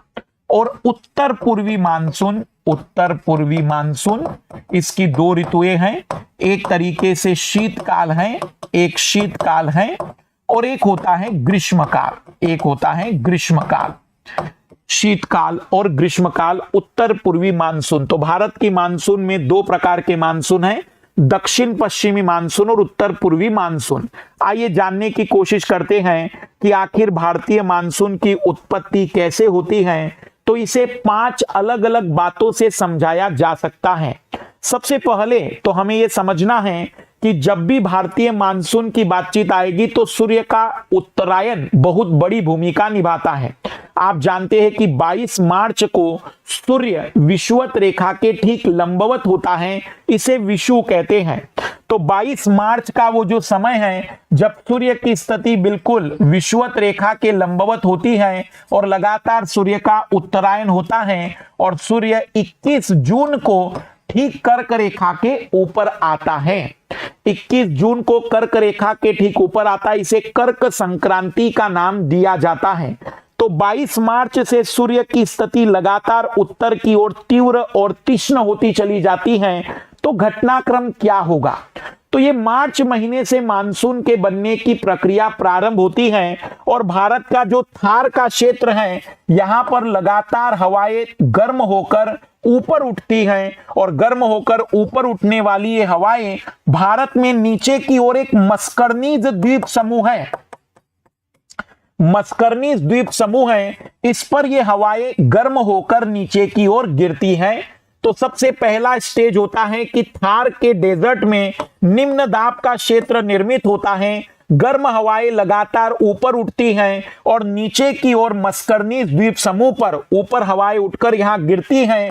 तो यहां पर उच्च दाब का निर्माण प्रारंभ होता है। सबसे पहला घटनाक्रम यह देखा जाता है।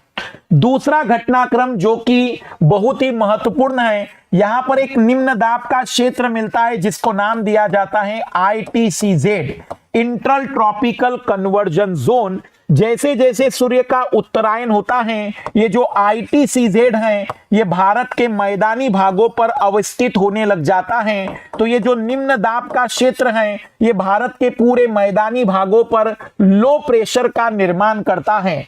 तो दूसरी घटना होती है ITCZ भारत के मैदानी भागों में लगभग 25 से 30 डिग्री पर अवस्थित होता है जो कि एक निम्न दाब का क्षेत्र होता है। तीसरी जो बड़ी घटना यहां पर होती है कि ये जो तिब्बत का पठार है, ये नग्न पठार है, यहां कोई भी वनस्पति नहीं मिलती और इस कारण से इस तिब्बत के पठार से भी हवाएं बड़ी मात्रा में ऊपर उठती हैं। लेकिन ये हवाओं के ऊपर उठने और यहां पर गर्म हवाएं और ठंडी हवाओं के मिलन के कारण एक विशिष्ट प्रकार की जेट निर्मित होती है, जो भारत के ऊपर 12 से 16 किलोमीटर की ऊंचाई पर एक विशिष्ट प्रकार की जेट मिलती है, जिसको नाम दिया जाता है उष्णकटिबंधीय पूर्वी जेट। उष्णकटिबंधीय पूर्वी जेट। और ये उष्णकटिबंधीय पूर्वी जेट वास्तविक रूप में इस तरीके की रॉसबी वेव के रूप में आगे बढ़ती हैं। तो जहां पर भी इस तरीके का क्षेत्र बनता है वहां उच्च दाब बनेगा उसके गर्त में, और जहां पर भी श्रृंग बनेगा वहां निम्न दाब का क्षेत्र बनता है। तो भारत में यह निम्न दाब के क्षेत्र में भी मददगार होती है। उष्णकटिबंधीय पूर्वी जेट की उत्पत्ति भारत के जियोग्राफर पी कोटेश्वरम जी ने बताई थी कि यह भी भारत के मानसून की उत्पत्ति में मदद करती है। तो मस्करनीज पर लगातार हवाएं ऊपर उठकर गिर रही हैं, जो कि थार के रेगिस्तान से, कुछ अरेबियन रेगिस्तान से निकलने वाली हवाएं भी यहां पर मिलती हैं। ITCZ ऊपर विस्थापित हो चुका है और नग्न पठार जो तिब्बत का है वहां से हवाओं के गर्म होकर ऊपर उठने के कारण वहां एक विशिष्ट प्रकार की तीव्र हवा की धारा उत्पन्न हुई है, जिसको हमने उष्णकटिबंधीय पूर्वी जेट का नाम दिया है।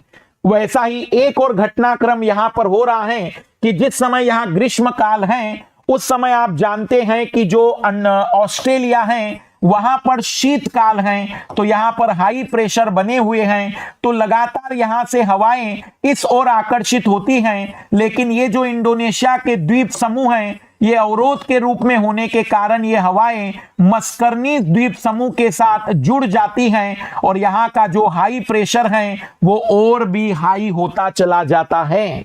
यहाँ का जो हाई प्रेशर है वो और भी हाई होता चला जाता है। अब यहाँ पर एक महत्वपूर्ण जेट का जन्म होता है जिसको कहा गया है फाइन लेटर जेट। इसका नाम ही रखा गया है फाइन लेटर, सबसे अंत में खोजी गई जेट का नाम है ये। और ये जेट की खासियत है कि सारी जेट वायुमंडल में अधिक ऊंचाई पर मिलती हैं, लेकिन ये फाइन लेटर जेट केवल 1-1.5 किलोमीटर की ऊंचाई पर हवाओं का तीव्र वेग मिलता है, जो मानसूनी हवाओं को भारत की ओर डायरेक्शन देता है। कई भूगोल शास्त्री मानते हैं कि ये कोई जेट नहीं है, ये भारतीय मानसून का ही तीव्र हवाओं वाला एक विशिष्ट प्रकार का तंत्र है। पर कई वैज्ञानिक, कई भूगोल शास्त्री मानते हैं कि नहीं, वो एक अलग तरीके का जेट है जहां तापांतर के कारण ये उत्पन्न होता है। तो क्या हो रहा है, लगातार मस्करनीज द्वीप समूह पर हवाओं का संकेंद्रण हो रहा है और लगातार भारत के ऊपर निम्न दाब का क्षेत्र निर्मित हो रहा है और कुछ ही समय में अब ये सारी हवाएं भारत की ओर आकर्षित होगी और इसको हम कहेंगे कि मानसून का आगमन। मानसून के आगमन में सबसे महत्वपूर्ण सूचक होता है यहां पर एक उपोष्ण कटिबंधीय सब ट्रॉपिकल जेट मिलता है। सब ट्रॉपिकल जेट जो पूरे साल भर रहता है और ये सब ट्रॉपिकल जेट हिमालय के कारण 2 शाखाओं में बंट जाता है। लेकिन जिस दिन मानसून चलना स्टार्ट कर देगा ये भी डर जाएगा। ये भी वायुमंडल में 12 किलोमीटर की ऊंचाई पर है और इसकी 2 शाखाएं एक शाखा में बदल जाएगी, मतलब ये पूरी तरह से शिफ्ट हो जाएगा ट्रांस हिमालय के पार। जैसे ही वैज्ञानिक लोगों को यह पता चलता है कि वो जो उपोष्ण कटिबंधीय जेट है ये पूर्वी जेट अलग है या उपोष्ण कटिबंधीय एक और जेट है, ये जैसे ही हिमालय के उस पार शिफ्ट होता है हमें पता चल जाता है कि मानसून ने चलना प्रारंभ कर दिया है। अब उसी के आधार पर वैज्ञानिक अनुमान लगाते हैं कि यह भारत के तट पर कब टकराएगा और भारत के तट पर टकराने का डेट डिक्लेयर कर दिया जाता है जो सामान्यतः 1 जून होता है। मानसून और कुछ नहीं है, दक्षिण पश्चिम दिशा से आने वाली आर्द्र हवाओं को हमने मानसून का नाम दे दिया है।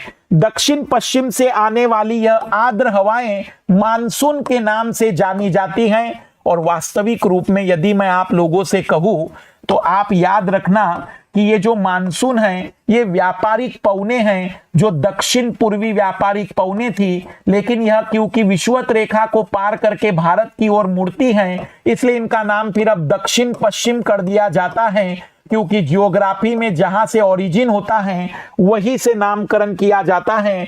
तो भारत में जो मानसून दक्षिण पश्चिम है, वास्तविक रूप में वो दक्षिण व्यापारिक पौने होती है। अब जब मानसून यहां टकराएगा तो दो शाखाओं में बढ़ जाता है। हम कह सकते हैं कि पश्चिमी घाट उसके रास्ते में आता है, अत्यधिक घनघोर वर्षा, क्योंकि यहां पर बहुत ज्यादा ऊंचाई है। जैसे जैसे ऊपर जाएंगे तो वर्षा की मात्रा कम होगी, लेकिन फिर भी बहुत अधिक वर्षा होती है। 250 सेंटीमीटर तक की वर्षा पश्चिमी घाट में मिलती है। यहाँ वृष्टि छाया क्षेत्र बनता है, विदर्भ का क्षेत्र बन जाता है। यहाँ पर वर्षा 100 सेंटीमीटर, 80 सेंटीमीटर और कम होती चली जाती है। फिर आगे ये मानसून जब बढ़ता है तो सतपुड़ा की पहाड़ियों से टकराता है, फिर विंध्यन की पहाड़ियों से टकराता है, घनघोर वर्षा। लेकिन वो अरावली की पर्वत श्रृंखलाएं यहाँ इसके समानांतर आने के कारण वर्षा नहीं कर पाती, और वहां पर रेगिस्तानी क्षेत्र होने के कारण ऊपर की हवा बहुत गर्म होती है, तो उसके अंदर की जो जलवाष्प जो संतृप्त थी वो असंतृप्त होने के कारण वहां बादलों का निर्माण नहीं कर पाती है। मैं आपको बता दूं कि जैसलमेर में जो बारिश होती है वो इस शाखा के कारण नहीं होती है, बल्कि बंगाल की खाड़ी की शाखा जब वहां पहुंचती है तब जैसलमेर में बारिश होती है, और इस जगह तक पहुंचने के लिए उसे बहुत टाइम लगता है। इसलिए मानसून सबसे अंत में जैसलमेर में पहुंचता है और सबसे पहले वहीं से लौटना शुरू करता है। तो इस तरीके से मानसून जो अरब सागर की शाखा है अधिकतर जगह पर वर्षा करती है, लेकिन बंगाल के खाड़ी की शाखा पूर्वी घाट के समानांतर होती है, इसलिए दक्षिण पश्चिम मानसून से यहाँ वर्षा नहीं के बराबर होती है। साथ ही साथ यहाँ पर ऊंचाई ज्यादा नहीं है तो वर्षा बहुत नहीं के बराबर होती है। अब ये बंगाल की खाड़ी से और भी पानी को जमा करके सीधा गारो, खासी, जयंतिया जैसी पहाड़ियों में प्रवेश करती हैं, जहां पर खासी की कीपनुमा घाटी में ये प्रवेश करती हैं और कुछ ही समय में घनघोर वर्षा कर देती हैं। लगभग 1400 सेंटीमीटर तक की वर्षा खासी की पहाड़ियों में मोहसिन राम, सोहरा, चेरापूंजी जैसे क्षेत्र में करती है, और मोहसिन राम भारत ही नहीं पूरे विश्व में सर्वाधिक वर्षा प्राप्त करने वाला क्षेत्र बन जाता है। वहां पर ये लगभग 200-250 सेंटीमीटर की वर्षा आसपास के क्षेत्र में करते हुए टर्न लेती है, और इनकी मुलाकात दोनों शाखाओं की हम कह सकते हैं शिवालिक की पहाड़ियों पर होती है। शिवालिक की पहाड़ियों पर काफी लंबे समय तक वर्षा चलती जाती है। कई बार ऐसा होता है कि जो ITCZ है, जो निम्न दाब का क्षेत्र है, जहां जहां पर ITCZ पहुंचेगा वहां वहां पर वर्षा होती है। ITCZ शिवालिक पर चला जाता है और वहीं पर 15 दिन पड़े रहता है। तो शिवालिक पर अत्यधिक वर्षा दोनों शाखाओं से होती है, तो पूरी नदियों में बाढ़ आ जाती है। लेकिन वही नदियों का पानी जब मैदानों में पहुंचकर बाढ़ का कारण बनता है, लेकिन उस जगह पर वर्षा होती ही नहीं है, तो एक ऐसा क्षेत्र बन जाता है जहां सूखा भी है और बाढ़ भी आ गई है। ऐसा कई बार देखा जाता है।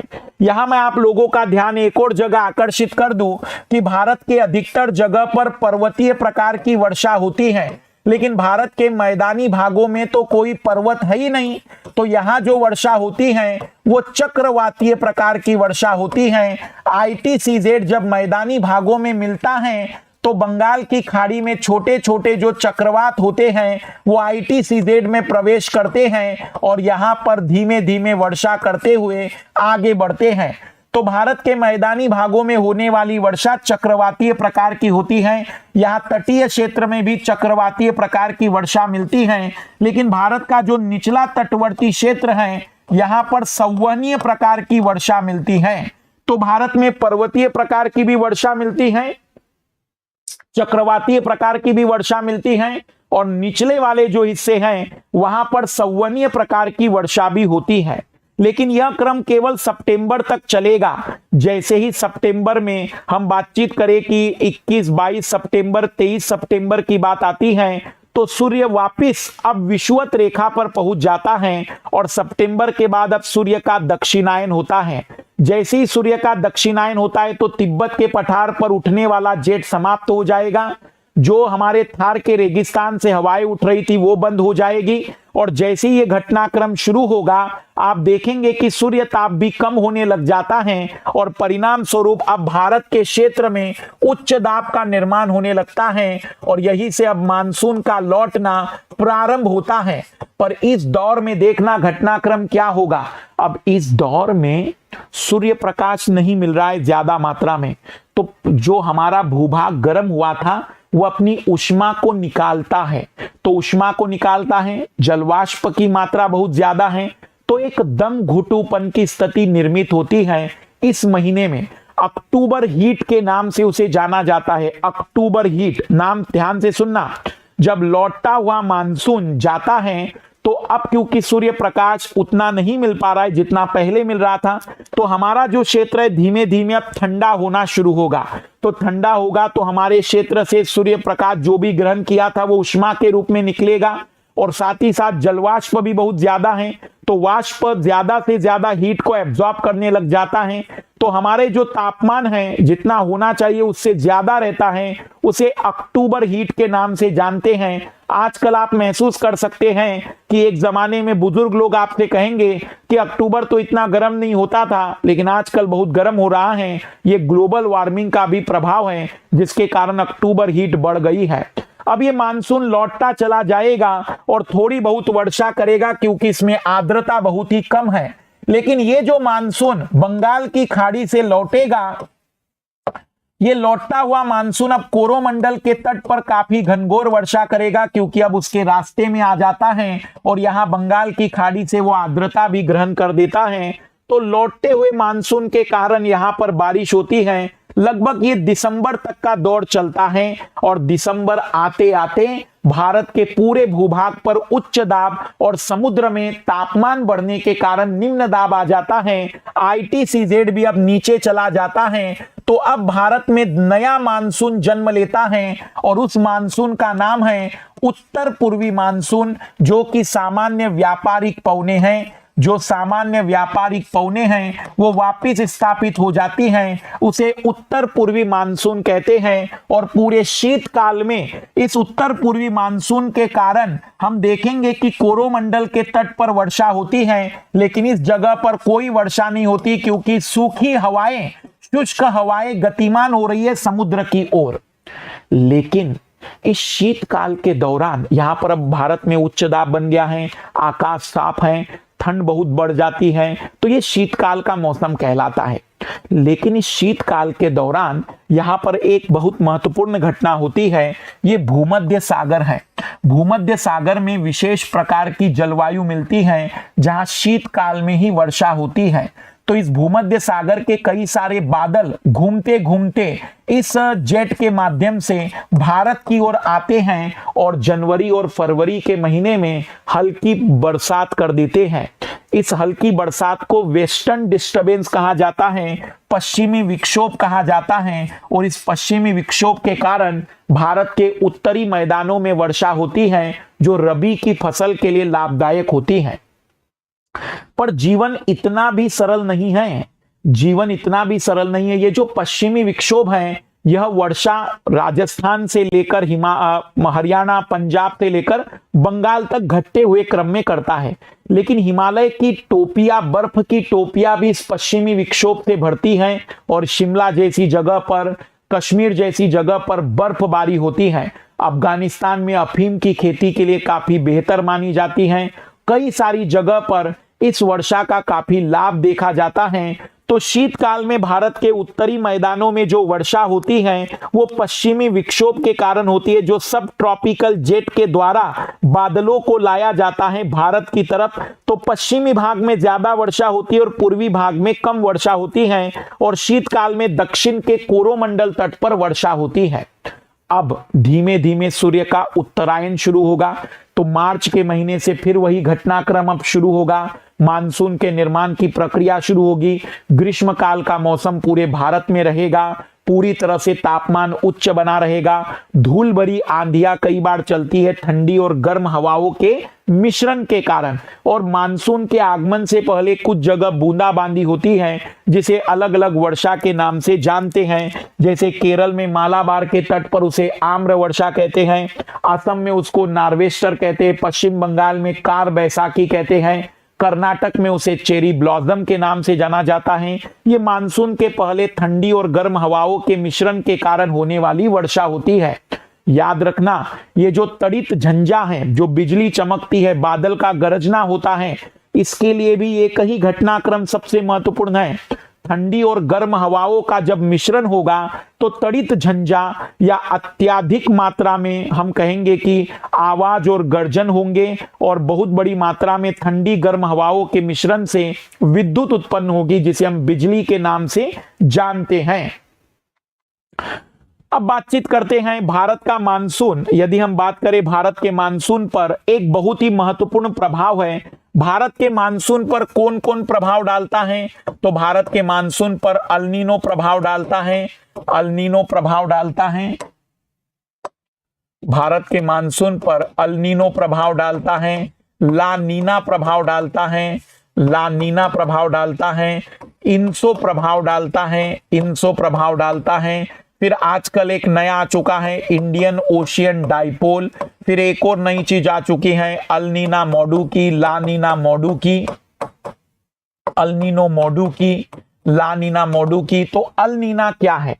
सामान्यतः ये जो दक्षिण अमेरिका है, दक्षिण अमेरिका में पेरू के तट के पास एक ठंडी जलधारा मिलती है, और यहां पर एक गर्म जलधारा, क्योंकि लगातार व्यापारिक पवनों से ऊपर का गर्म पानी यहां जमा कर दिया जाता है, तो यहां पर एक सामान्य घटनाक्रम होता है। और ये घटनाक्रम हम बात कर रहे हैं 25 दिसंबर के आसपास की, क्रिसमस के समय की बात कर रहे हैं।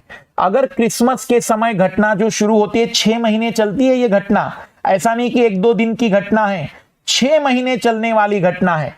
तो सामान्यतः यहां ठंडा पानी और यहां गर्म पानी होता है। लेकिन अगर ऐसा हो कि सूर्य प्रकाश कमजोर हो जाए और यहां पर ठंडा पानी की जगह गर्म पानी निकलने लग जाए, तो यह घटनाक्रम उल्टा हो जाता है। यह गर्म पानी की धारा कहलाती है अल नीनो की धारा। इस अल नीनो की धारा का प्रभाव मार्च के महीने में ये जो घटनाक्रम यहां हो रहा था उस पर भी पड़ता है, और भारतीय मानसून कमजोर पड़ जाता है। अल नीनो का जब भी आगमन आएगा 25 दिसंबर के आसपास पता चल जाता है कि अल नीनो आया है कि नहीं आया है। अगर अल नीनो आया है तो हमारे वैज्ञानिक भी तैयारी में रख जाते हैं, उन्हें भी पता चल जाता है कि भारतीय मानसून कमजोर पड़ सकता है। ऐसा ही उल्टा होता है कि जब शीतकाल, यहां जो ठंडी जलधारा है वो और भी ज्यादा ठंडी हो जाए तो उसको ला नीना की धारा कहते हैं, और यदि ला नीना मिले तो भारतीय मानसून मजबूत हो जाता है। तो अल नीनो पेरू के तट पर ठंडे पानी की जगह गर्म पानी का होना है, और ला नीना ठंडे पानी की जगह और ठंडे पानी का होने की धारा है। और ये 6 महीने की घटना है, कोई 1-2 दिन की घटना नहीं होती है। पर कई बार देखा गया कि अल नीनो का प्रभाव उतना नहीं होता भारतीय मानसून पर जितना हम एक्सपेक्ट करते हैं। तो हमें पता चला कि जैसे यहां पर ठंडा और गर्म पानी होता है, वैसे ही यहां पर भी ठंडा और गर्म पानी का एक प्रोसेस मिलता है। तो इसको इंडियन ओशियन डाइपोल के नाम से जानते हैं। इंडियन ओशियन डाइपोल के नाम से हम जानते हैं। इस इंडियन ओशियन डाइपोल में यदि यहाँ गर्म पानी हो, यहाँ ठंडा पानी हो, तो इसको कहते हैं पॉजिटिव इंडियन ओशियन डाइपोल। और ऐसी परिस्थिति में भारत का मानसून काफी अच्छा बनता है, भले ही अल नीनो क्यों ना आया हो। लेकिन अगर यहां पर ठंडा आ जाए और यहां गर्म आ जाए तो यहां भारतीय मानसून का ये निगेटिव इंडियन ओशियन डाइपोल है, इसके कारण से भारतीय मानसून कमजोर पड़ जाता है। यहां एक और चीज मैं बता दूं कि जहां पर भी गर्म पानी होगा वहां पर तापमान बढ़ जाएगा, तो हवाएं गर्म होगी, लो प्रेशर का निर्माण होगा, और यहां पर हाई प्रेशर का निर्माण होता है। तो ये जो लो प्रेशर और हाई प्रेशर है, यहां पर हाई प्रेशर का निर्माण होगा, यहां लो प्रेशर का निर्माण होगा। तो एक जरा गौर से देखो कि समुद्र का गर्म और ठंडा होना भी और वायुमंडल का उच्च और निम्न दाब का होना भी प्रभाव डालता है, इसलिए इसको सम्मिलित रूप से कहते हैं INSO. El Nino south oscillation इसलिए क्योंकि दक्षिणी गोलार्ध में जो एक तरीके प्रशांत महासागर है, उस प्रशांत महासागर में एक तरीके से उच्च दाब और निम्न दाब सामान्य प्रक्रिया में ये मिलता है और अल नीनो की प्रक्रिया में ये मिलता है। तो एक तरीके से ऑक्सीलेशन हो रहा है, उच्च दाब निम्न दाब का दोलन हो रहा है। यह एक विशिष्ट प्रकार की सेल मिलती है, वाकर सेल, जो हवाओं को यहां से गर्म होकर ऊपर यहां नीचे गिराएगी और यह हवाओं का एक पूरा चक्रीय क्रम होगा। यहां वाकर सेल सामान्यतः ऐसी मिलती है, ये सामान्य वाकर सेल है और ये उल्टी वाकर सेल है जो कि अल नीनो की स्थिति में मिलती है। और मॉडुकी का मतलब क्या है? मॉडुकी का मतलब है कि किनारे पर ठंडा रहना और बीच में गर्म हो जाना। बीच में गर्म हो जाए तो मॉडुकी कह देना नाम, और दोनों तरफ ठंडा। यदि बीच में ठंडा हो जाए और दोनों तरफ गर्म हो जाए तो उसे कहते हैं ला नीना मॉडुकी। तो ला नीना में बीच का हिस्सा ठंडा होगा, अल नीनो में बीच का हिस्सा गर्म होगा। यदि बीच का हिस्सा गर्म है, किनारों को छोड़ दीजिए, तो उसको नाम दिया जाता है मॉडुकी। मॉडुकी मतलब मध्य के आधार पर मॉडुकी नाम याद रखिएगा। फिर भारत के नदी तंत्र पर बातचीत करते हैं। भारत की नदियां दो प्रकार की हैं, हिमालय की नदियां और प्रायद्वीप की नदियां। हिमालय की नदियों को 3 तंत्रों में बांटा जाता है, सिंधु नदी तंत्र, गंगा नदी तंत्र, ब्रह्मपुत्र नदी तंत्र। सिंधु नदी तंत्र वास्तविक रूप में 7 नदियां हुआ करती थी एक जमाने में, लेकिन सरस्वती नदी यहां से विलुप्त हो गई और इसी कारण से अब सिंधु नदी तंत्र 6 नदियों का तंत्र है। एक तो सिंधु नदी और 5 उसकी सहायक नदियां।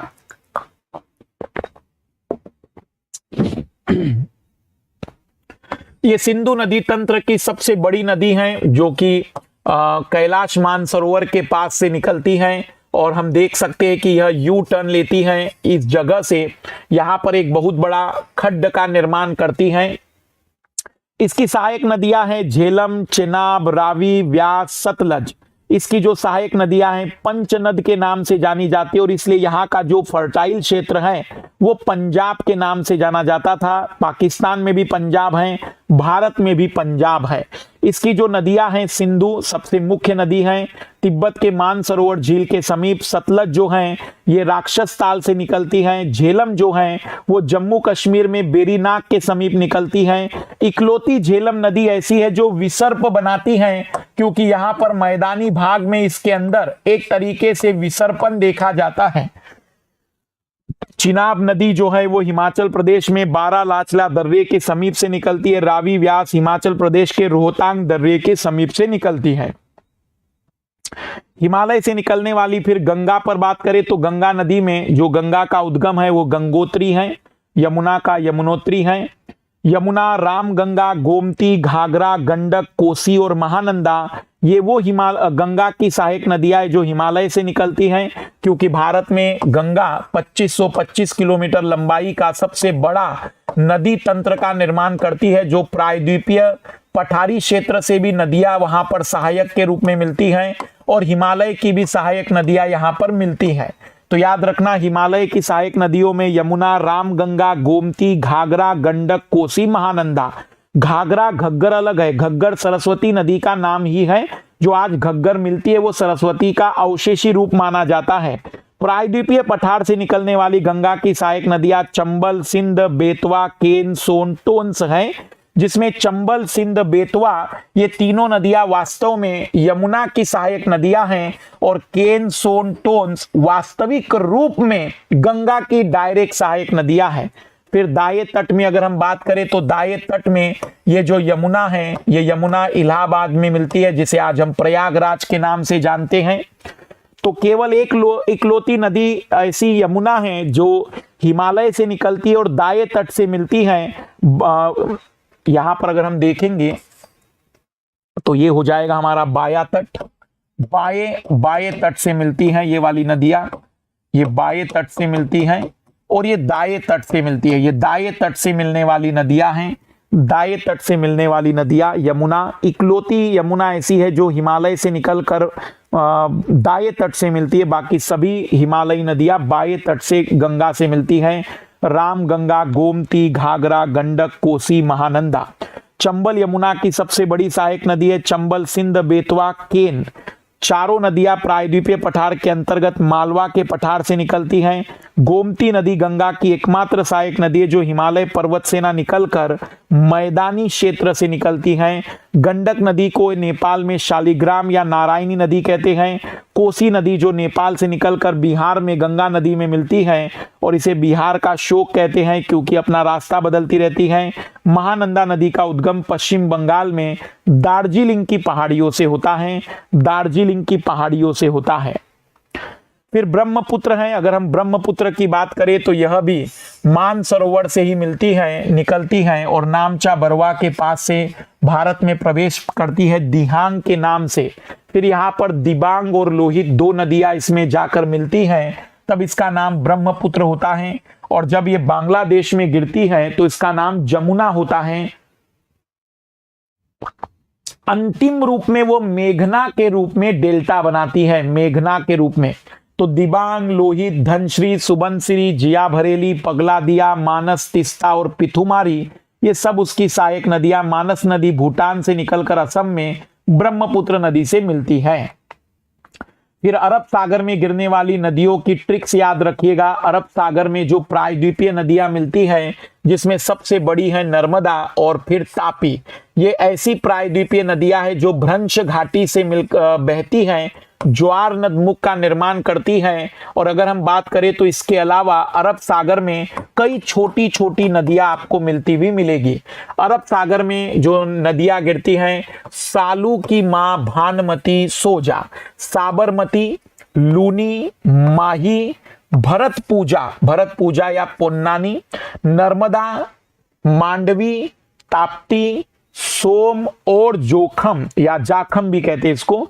तो साबरमती, लूनी, माही, ये जो साबरमती, लूनी, माही हैं ये सभी की सभी नदियां यहां पर कच्छ में मिलेगी और ये खंबात की खाड़ी में मिलती हैं। तो नर्मदा, मांडवी, ताप्ती, सोम और जाखम। जो भरत पूजा है, भरत पूजा नदी ये काफी गोवा में प्रचलित नदी में से है। इसके अलावा यहाँ पर पेरियार है। यहाँ पर एक शरावती नदी कर्नाटक में है जिस पर सबसे बड़ा एक तरीके का हम कहेंगे प्राकृतिक धबधबा मिलता है। बंगाल की खाड़ी में गिरने वाली नदियों में है। एमपी की गोद में रेखा का कब विलय हुआ? वैसे मेरे हिसाब से ये काम वाम कुछ याद आए, बहुत बड़ी मुश्किल सी बात है, बट याद रखिएगा नदियों का क्रम जो कई बार पूछा जाता है। खंबात की खाड़ी में, शायद मैंने अभी आपको ये कच्छ की खाड़ी में बोल दिया था, खंबात की खाड़ी में साबरमती, माही, नर्मदा और तापी चार नदियां गिरती हैं। दक्षिण भारत की बंगाल की खाड़ी में गिरने वाली नदियां दामोदर, स्वर्णरेखा, वैतरणी, ब्राह्मणी, महानदी, गोदावरी, कृष्णा, पेन्नार, कावेरी, वैगाई और ताम्रपर्णी है। उत्तर से दक्षिण का क्रम है और दक्षिण भारत की अरब सागर में गिरने वाली नदियों का क्रम है लूनी, साबरमती, माही, नर्मदा, तापी, मांडवी, जुआरी, श्रावंती या शेरावती कहिए, शरावती, गंगावेली, पेरियार, भरत पूजा उत्तर से दक्षिण की ओर। भरत पूजा का केरल की आती है, शायद मैंने इसमें गोवा कहा हो तो केरल की है वो। तो ये थोड़ी सी याद रखिएगा चीजें। दक्षिण की गंगा कावेरी को कहा जाता है और वृद्ध गंगा गोदावरी को कहा जाता है। कावेरी को दक्षिण की गंगा उसकी पवित्रता के नाम पर दिया जाता है और दक्षिण की जो वृद्ध गंगा है वो गोदावरी को उसके आकार के कारण नाम दिया जाता है। तो दक्षिण की गंगा कावेरी है, वृद्ध गंगा गोदावरी के नाम से जानी जाती है। ट्रिक याद करने की जरूरत नहीं है। भारत की वनस्पतियों पर यदि हम बात करें तो बहुत सारा प्रभाव जलवायु का पड़ता है। भारत में सबसे ज्यादा जो वनस्पति मिलती है वो याद कर लीजिएगा उष्णकटिबंधीय पर्णपाती वन, जो कि आर्थिक वन माने जाते हैं। भारत में सबसे अधिक उष्णकटिबंधीय पर्णपाती वन मिलते हैं। ये भी दो प्रकार के हैं, शुष्क और आर्द्र। यदि इसमें भी जानना हो कि ज्यादा कौन, तो आर्द्र पहले नंबर पर, दूसरे नंबर पर शुष्क, लेकिन ओवरऑल उष्णकटिबंधीय पर्णपाती वन सबसे ज्यादा भूभाग पर मिलते हैं। यहां पर खासियत होती है कि एक पर्टिकुलर मौसम में ये पत्तियां झड़ देते हैं। इनके लिए वर्षा 100 से 150 सेंटीमीटर तक की चाहिए, तो सबसे अधिक मात्रा में मिलते हैं ये। फिर उसके बाद यदि हम बात करेंगे तो भारत में एवरग्रीन फॉरेस्ट भी ठीक ठाक मिल जाते हैं।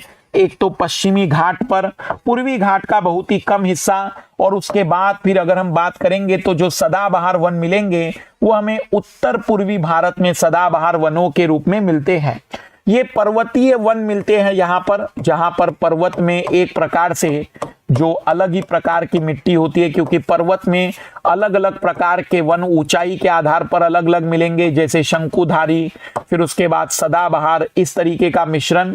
ये कंटीली झाड़ियां कहलाएगी यहाँ पर, कंटीली झाड़ियां जहां वर्षा बहुत ही कम होती है, 50 सेंटीमीटर से कम होती है।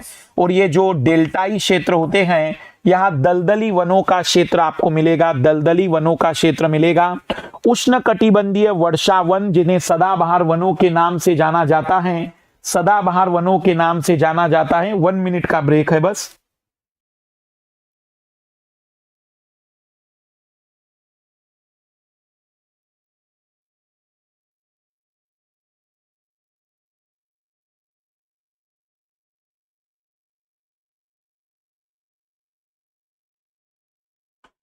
उष्णकटिबंधीय वर्षा वन, उष्णकटिबंधीय वर्षा वन की खासियत है कि वर्षा 200 सेंटीमीटर, और याद रखिएगा कि यह पारिस्थितिकी महत्व के वन होते हैं, क्योंकि यहाँ पर बहुत ज्यादा प्रकाश संश्लेषण और बहुत ही घने वन होते हैं ये।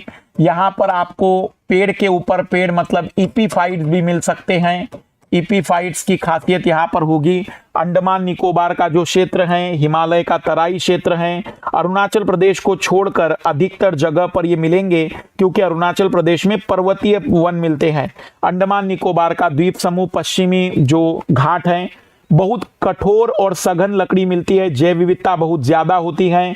अत्याधिक सघनता के कारण आर्थिक उपयोगिता बहुत ही कम है। आबनुस, एबोनी, महोगनी, रोजवुड, नारियल, ताड़, बांस, रबड़, सिनकोना के वृक्ष मिलते हैं। पश्चिमी घाट के उत्तरी भाग में वर्षा वनों को शोला वन कहते हैं। यहां पर इन्हें पश्चिमी घाट में शोला वन के नाम से जानते हैं। उष्णकटिबंधीय मानसूनी वन, मानसूनी वन पर्वतीय वनों का डेसिडियस फॉरेस्ट का ही नाम है, पर्णपाती वनों का ही नाम है। 100 से 200 सेंटीमीटर तक मिल जाते हैं। 150 के बाद जो मिलेंगे वो आर्द्र होते हैं, जिसमें मिश्रण मिलता है। 100 से 150 के बीच में शुष्क पर्णपाती वन मिलते हैं। सर्वाधिक भारत में मिलने वाले वन हैं। आर्थिक महत्व के वन हैं, क्योंकि यहाँ की जो लकड़ी होती है काफी महत्व है। शीशम, साल, सागवान, साखू, आम, आंवला, चंदन, लकड़ी मुलायम होती है और इस कारण से हल्की होकर बहुत ही मजबूत लकड़ी होती है। कंटीली वन और झाड़ियां बहुत ही कम पानी वाले क्षेत्र में, महाराष्ट्र के विदर्भ में, बाकी राजस्थान, गुजरात वाले क्षेत्र में आपको मिलेंगे। वृष्टि छाया क्षेत्र में मिलते हैं, वृष्टि छाया क्षेत्र में यह मिलते हैं। बबूल, खजूर, नागफनी, खेजड़ा, बेर, करीर इसके पौधे होते हैं। पर्वतीय वन, हिमालय के पर्वतीय वन सदाबहार और पतझड़ वाले, चौड़ी पत्ती वाले, संकीर्ण पत्ती वाले वनों की बातचीत आती है। देवदार, ओक, बर्च और मैपील जैसे वृक्ष यहां पर मिलेंगे। कोनधारी वनों में चीड़, स्प्रूस, फर, सनोवर, ब्लू पाइन 2500 से 4500 के बाद जनरली बर्फ मिलने लग जाता है। वास्तविक रूप में 4800 मीटर की ऊंचाई के बाद डिक्लेयर कर दिया जाता है कि पूरा बर्फीला क्षेत्र रहेगा, पूरा बर्फीला क्षेत्र रहता है। और मैंग्रोव वाले जो वन होते हैं वो दलदली वाली जगह पर मिलते हैं। गुजरात के तट पर, गंगा ब्रह्मपुत्र के डेल्टा पर, महानदी के डेल्टा पर, गोदावरी कृष्णा के डेल्टाई क्षेत्र में मिलते हैं। फिर है भारत की मिट्टी, जिसमें हम बात करें तो पैतृक शैल, जलवायु, वनस्पति, भूमिगत जल और सूक्ष्म जीव इस पर प्रभाव डालते हैं। अगर हम बात करें भारत की मिट्टी पर तो जलोढ़ मिट्टी की बात करें तो नदियों द्वारा लाए गए जलोढ़ के निक्षेप हैं। सबसे अधिक मात्रा में मिलने वाली मिट्टी जलोढ़ की मिट्टी होती है, मतलब जो पानी नदियों के द्वारा लाई गई मिट्टी होती है। मध्यवर्ती मैदान, तटवर्ती मैदान, जलोढ़ मिट्टी का विस्तार है। नाइट्रोजन और फास्फोरस, वैसे मैं आपको बता दूं कि भारत के सभी प्रकार की मिट्टी में नाइट्रोजन की कमी है, ह्यूमस की कमी है। ह्यूमस केवल पर्वतीय मिट्टी में बहुत पर्याप्त मात्रा में मिलेगा, लेकिन नाइट्रोजन तो भारत के सभी प्रकार की मिट्टियों में कम मिलता है। भारत की सर्वाधिक उपजाऊ मिट्टी मानी जाती है, इतना क्षेत्र इसमें शामिल है। फिर लाल मिट्टी भारत की दूसरी सबसे अधिक मात्रा में मिलने वाली मिट्टी है, लगभग 18% क्षेत्रफल पर मिलती है। और लाल मिट्टी लाल पीली, पानी मिलने के बाद इसका रंग बदल जाता है। और इसका रंग लाल लोह ऑक्साइड के कारण होता है। तमिलनाडु, तेलंगाना, आंध्र प्रदेश, छत्तीसगढ़, उड़ीसा, पूर्वी मध्य प्रदेश, झारखंड तक में मिलती है। सबसे अधिक क्षेत्रफल तमिलनाडु में है। ह्यूमस, नाइट्रोजन, फास्फोरस की कमी मिलेगी, लेकिन एल्यूमिनियम, लोहा, कैल्शियम पर्याप्त मात्रा में मोटे अनाज के लिए काफी बेहतर मानी जाती है। आप लाल और पीली मिट्टी को देख सकते हैं। काली मिट्टी दक्कन लावा प्रदेश में ज्वालामुखी चट्टानों के अपक्षय से निर्मित होती है। अंतरराष्ट्रीय स्तर पर काली मिट्टी को चरनोजम कहा जाता है। दक्कन ट्रेप के अलावा ये मालवा के पठार तक भी मिलती है। महाराष्ट्र, मध्य प्रदेश, गुजरात, कई सारे क्षेत्र में कपास की मिट्टी भी कहलाती है, क्योंकि कपास के लिए बहुत ही बेहतर मानी जाती है। पोटाश की मात्रा इसमें ठीक ठाक है, लेकिन वही नाइट्रोजन, ह्यूमस, फास्फोरस की कमी है। जल धारण करने की सर्वाधिक क्षमता इसके अंदर होती है। फिर लेटेराइट मिट्टी की सबसे जरूरी कंडीशन है कि उच्च तापमान और उच्च वर्षा होगी तो लेटेराइट मिट्टी का निर्माण होता है। इसका निर्माण ईंट बनाने के लिए भी किया जाता है। अत्यधिक तापमान, 200 सेंटीमीटर से अधिक वर्षा, यह काजू की खेती के लिए, एक कॉफी की खेती के लिए काफी लाभदायक मानी जाती है। रबर की खेती के लिए लाभदायक मानी जाती है। ये जहां पर भी उच्च तापमान और उच्च वर्षा होगी, और मरुस्थलीय मिट्टी जहां पर पानी की एक तरीके से कमी होती है, ज्वार, बाजरा, मोटा अनाज के लिए फेमस होती है, जो भारत के रेगिस्तानी क्षेत्र में है। भारत की प्रमुख झीलों पर यदि हम बात करें तो भारत में जो प्राकृतिक रूप में मिलने वाली झीलें हैं उसे तो आप कई रूप में देख सकते हैं, लेकिन कुछ ऐसी झीलें जो कृत्रिम रूप में जानी जाती है, गांधी सागर, गोविंद सागर, इसके अलावा निजाम सागर, हीराकुंड वाला जो क्षेत्र है, गोविंद वल्लभ पंत सागर, ये थोड़ा सा जरूर याद रखिएगा। ये मानव के द्वारा जब परियोजनाएं लाई गई तो उसके पीछे पानी का जमा हो जाता है। प्राकृतिक रूप में जो भी झील की बात है वो वुलर झील है, लोकतक झील जो काफी फेमस है, नोकरेक झील भी यहाँ पर मिलती है। कुछ खारे पानी की झीलों में सांभर झील है, पुलिकट झील है, चिल्का झील है, ये खारे पानी की झीलें हैं। वेम्बनाथ, अस्थाई मुड़ी, एक लौटता हुआ बैक वाटर है एक तरीके से। भारत की प्रमुख बहुउद्देशीय परियोजनाओं का टेबल मैंने यहां पर जोड़ दिया है, इसे एक बार आप लोग देख लीजिएगा, यह आपको पीडीएफ में मिल जाएगा। फिर भारतीय जनगणना, भारतीय जनगणना में सबसे ज्यादा क्षेत्रफल वाले 4 राज्यों को देख लेते हैं। तो 3 राज्य भी याद रखेंगे चलेगा, राजस्थान, मध्य प्रदेश, महाराष्ट्र। सबसे अधिक जनसंख्या यूपी, महाराष्ट्र, बिहार। सबसे कम जनसंख्या सिक्किम, मिजोरम, अरुणाचल प्रदेश। सबसे अधिक जनसंख्या वृद्धि दर मेघालय, अरुणाचल प्रदेश, बिहार। न्यूनतम जनसंख्या वृद्धि दर नागालैंड, केरल, गोवा। सबसे ज्यादा जनसंख्या घनत्व बिहार, पश्चिम बंगाल, केरल। सबसे न्यूनतम जनसंख्या घनत्व के 3 बड़े राज्य। सर्वाधिक लिंग अनुपात 1000 पुरुषों पर महिलाओं की संख्या केरल, तमिलनाडु, आंध्र प्रदेश। न्यूनतम लिंग अनुपात हरियाणा, सिक्किम, पंजाब। सबसे अधिक साक्षरता केरल, मिजोरम, गोवा। न्यूनतम साक्षरता बिहार, अरुणाचल प्रदेश, राजस्थान। महिला साक्षरता में भी वही क्रम है, लेकिन महिला साक्षरता में कम वाले में क्रम थोड़ा बदलेगा। अनुसूचित जाति एससी की सर्वाधिक आबादी पंजाब में है, फिर हिमाचल प्रदेश में, दिल्ली में नगरीय जनसंख्या सबसे अधिक, फिर चंडीगढ़ में और फिर लक्षद्वीप में। न्यूनतम नगरीय जनसंख्या हिमाचल प्रदेश, बिहार और असम में। बिहार में ये 13% है, 13% है। धार्मिक अगर हम बात करें तो धार्मिक आंकड़ों को भी भारत की वन स्थिति रिपोर्ट 2019 में, जो 2019 में भारत की 16वीं रिपोर्ट आई थी, अगर हम बात करें तो हर 2 वर्ष में रिपोर्ट आती है, और इस रिपोर्ट के अनुसार रिसोर्स सेट जो उपग्रह थे उनके आंकड़ों का उपयोग किया गया है, और इसके अकॉर्डिंग भारत में जो वन आच्छादित क्षेत्र है वो टोटल कितना है, इस टेबल को एक नजर देख लीजिएगा। और सर्वाधिक वनावरण प्रतिशत वाले राज्य कौन से हैं उसे जरूर कवर कर लीजिएगा। कल हम देखेंगे आर्ट एंड कल्चर, और शुक्रवार को 3 क्लासेस होगी, पढ़ते चलिएगा और अभी हिम्मत नहीं हारना है, बिल्कुल बढ़िया चल रहा है। कोई बात नहीं, मैंने आखिरी में स्पीड थोड़ी सी बढ़ा दी, वो इसीलिए ताकि ये डाटा आपको पढ़ना है, वो फैक्ट है, उसमें समझाने वाली कोई बात नहीं है।